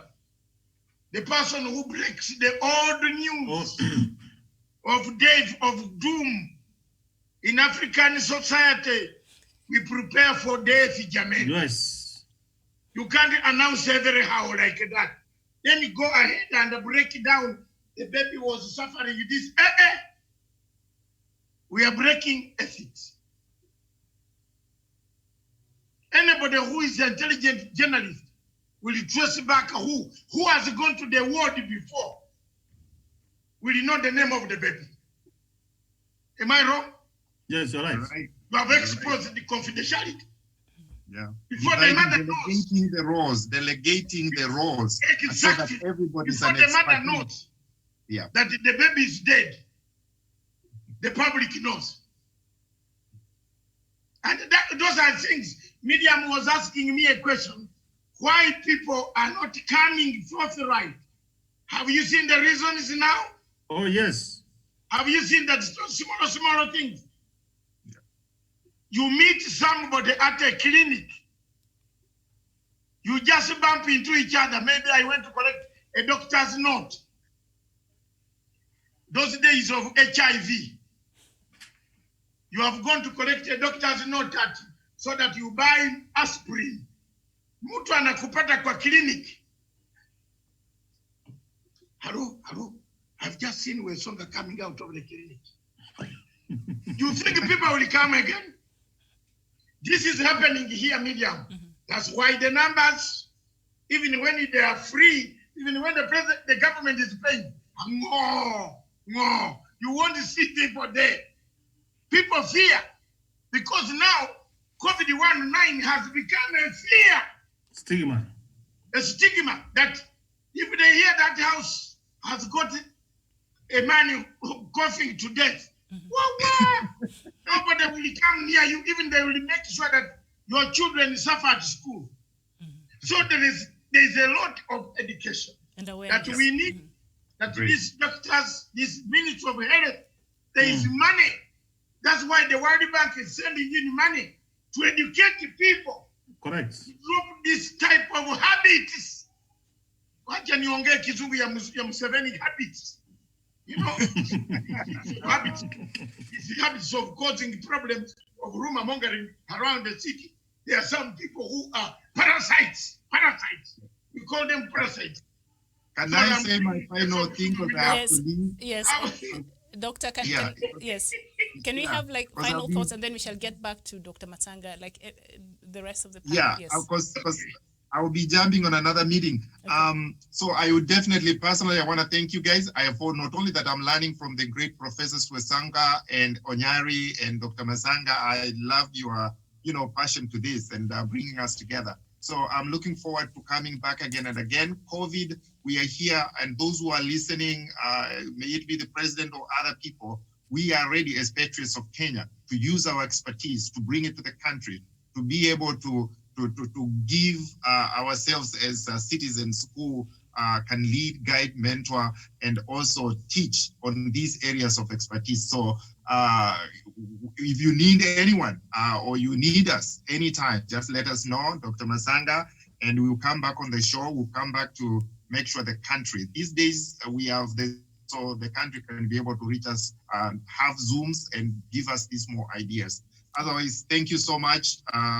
The rest of the professionals and our great host, my friend, I wish you a good Sunday and, may God bless our nation, the great Republic of Kenya.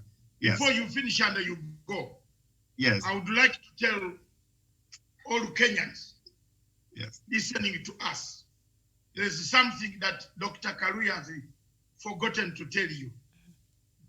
And all His Excellency the President to know, to hear right now, because for me, I don't hide. Dr. Kaluya is a public health doctor. Yes. He knows public health of Yonjo Wensi. Yes. Of Yonjo Wensi, Kiswahili wanasema nini, Professor Onyari? The man who looks after your welfare of the public health. You don't dig latrine anyhow. You don't go to the to the bushes. This man is an expert public infection diseases. Yes, infectious diseases. Yes, yes. Your Excellency, let this guy come on a plane and come back here. He's from Kitui to help Mutahi Kagwe. You Kenyans don't want. Why is this guy advising Wazungu there who are insulting us every day? Yes. Trump is insulting us with that big head. He's insulting us every day. Anataka mtu wa Africa like me who has to insult him directly. Because he's threatening so many Africans. Big head. All right. That one there. All right, Dr. So, Japheth, yes. This Dr. Kaluyi is Jeff. Is a public health infection diseases. Wachana hawa dokta wanakuja kwa TV kiasi. Leta huyu mtu akuje hapa aandike strategy ya kumaliza hii kitu. I have pleaded openly. Kenyans are seeing me. Yes. Tomorrow when you get this job, don't blame me.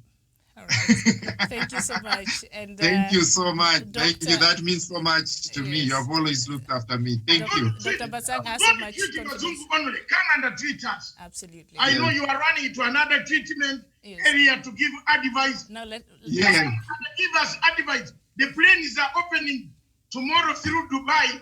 We shall arrange a ticket. You come and join this team here. I'm ready for duty. Ready for duty. This woman is reading us as if we are in the class. All right. Dr. Japheth Kaluyu, it was very nice to have you on the show. Thank you so much, and have a nice Sunday day. It's morning there. And I'd like for us to just give our final thoughts even as we conclude the show. Maybe we should start with Daniel, and then we'll go to Professor Onyari, and then we shall end with Dr. Matsanga. Daniel. Yes, mine will be to fellow Kenyans as they expect the president to address them tomorrow. Let them know that here is a situation where the president is confronted by two evils. One is to whether to open the economy or not. And of course, if the economy, if we go the way of opening the economy, we'd be endangering the lives of more than 50 million Kenyans. And on the other side, if you don't open the economy, of course, we do have already people complaining about hard economic times and all that. But of course, as the president, he has to take a decision that will benefit the citizens of this country.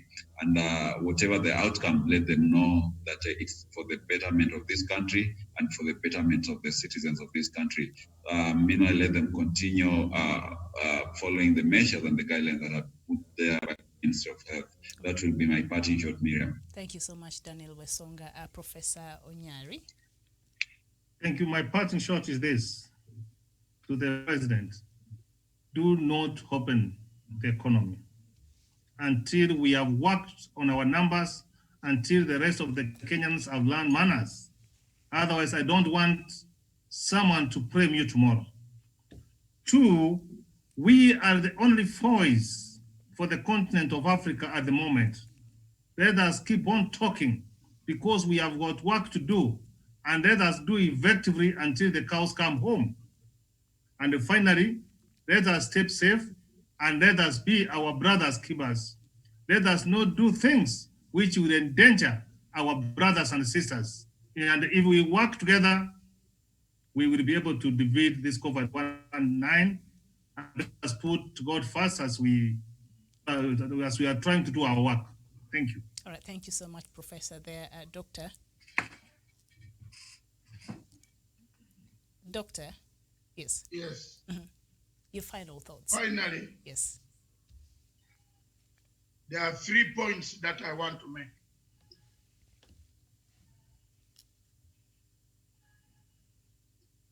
I want to first thank you very much for controlling the debate. It became very emotional because of some of the things that we are doing. And the questions also you are asking, very serious questions. Why is it So we have to tell you the answers. Thank you for controlling it. We have to tell you why people are not coming. Because when they see the storytelling, like you are reading a speech of dissertation, there's a problem. We mark people's work. Some of us here only marks people's work. We can mark you by just body language. You have failed. Look at the way you present yourself. You can't go anywhere. Now I'm a very proud man that anywhere you can go, they will give you the job. Because you are straightforward. The king not coming to read for us. For what? We want to know you. What the language is very important. Communication, material, delivery. Thank you. 2, to open to go where? Where are you going? Dubai is still closed. The few industries that are working can work. The industries that are working in Uganda, the owners have built tents and the beds outside. They have put for shifts. Go to any of these industries in the industrial area. There is no tent outside to feed the workers. 0. Now you want the industry to open. Yesterday, Stanley Hotel closed because the workers came, the workers don't stay. If you are opening the hotel, allow one section of the hotel for these workers to stay there. They should not go to the public. You are opening the golf course.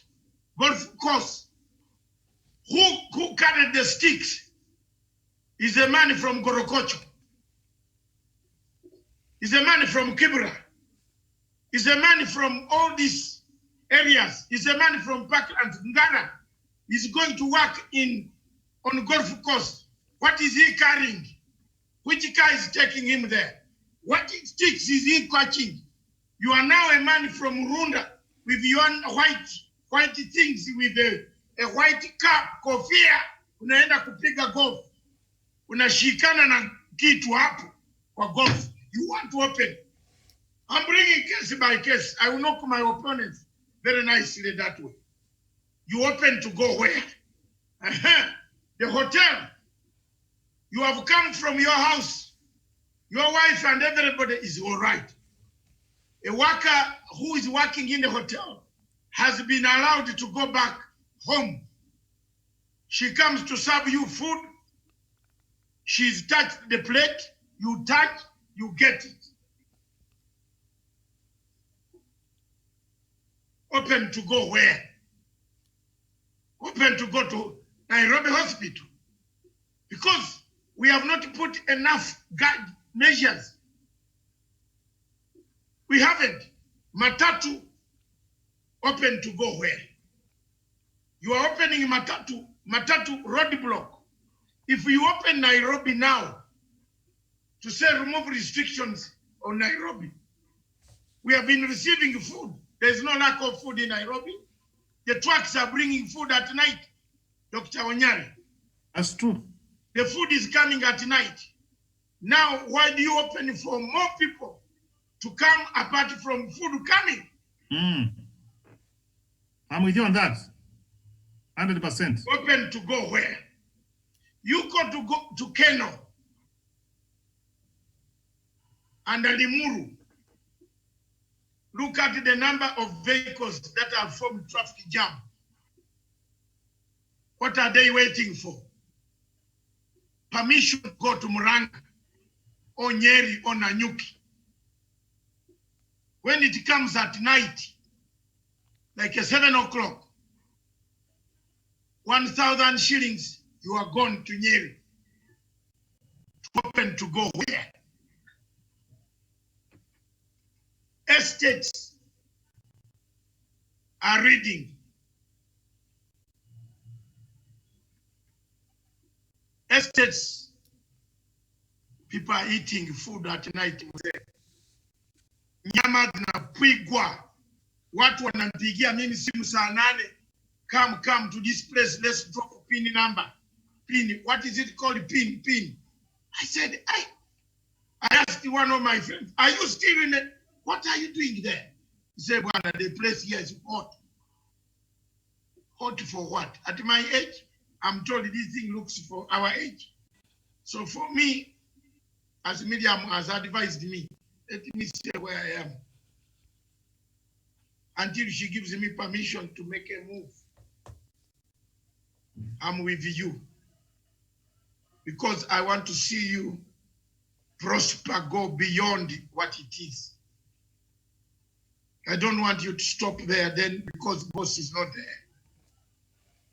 So I will stay where I am to open to go where. Finally, let's use comparative analysis strategy. We have a neighbor in the south whose schools are wide open. You can't control the air from Tanzania to Masai to, you can't control it. It is blowing. So we don't know yet. Let's wait for some vaccine to arrive on the scene.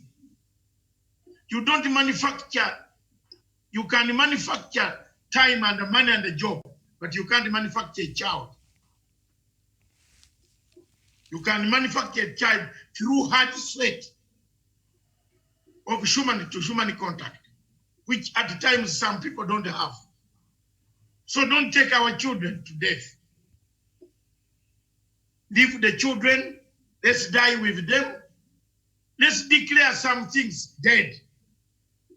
God put this thing here to slow us down. I'm pleading with you to slow us down. Speed, it was high. Let's slow down. Let's refocus. The entire Africa is affected. The entire world is affected. More Muhammad, in London, in whatever you are, we are all affected. I thank you very much.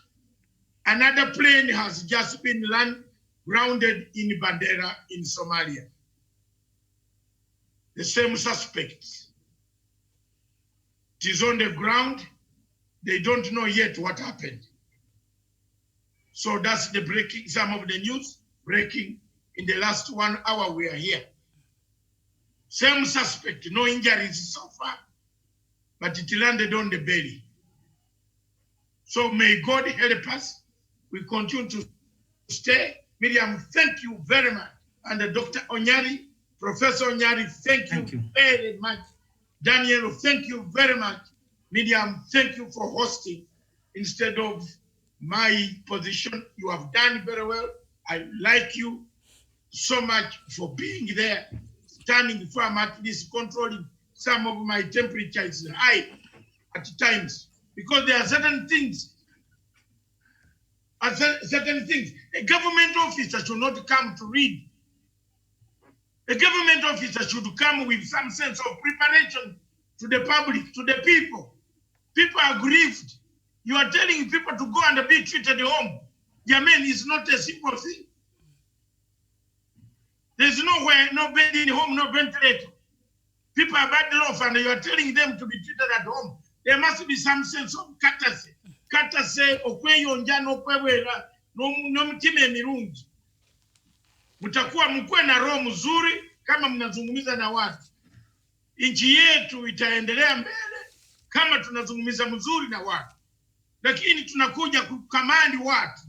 Tunakuja tuambie watu tufanye hivi, tufanye hivi. Watu hawawezi kuja. Watu watakataa.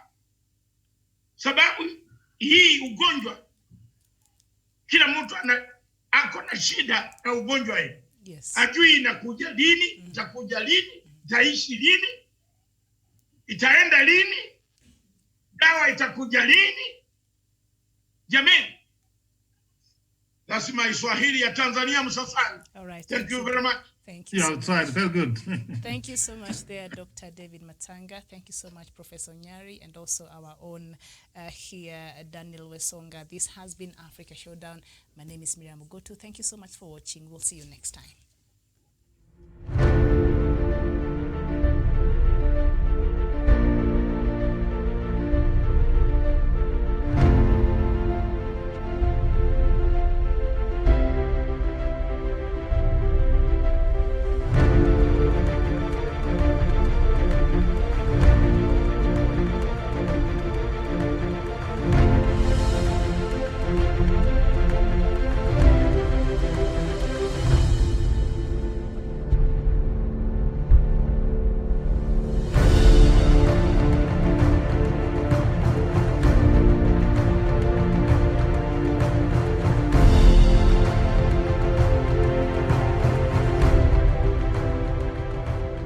must be our goal and our guide.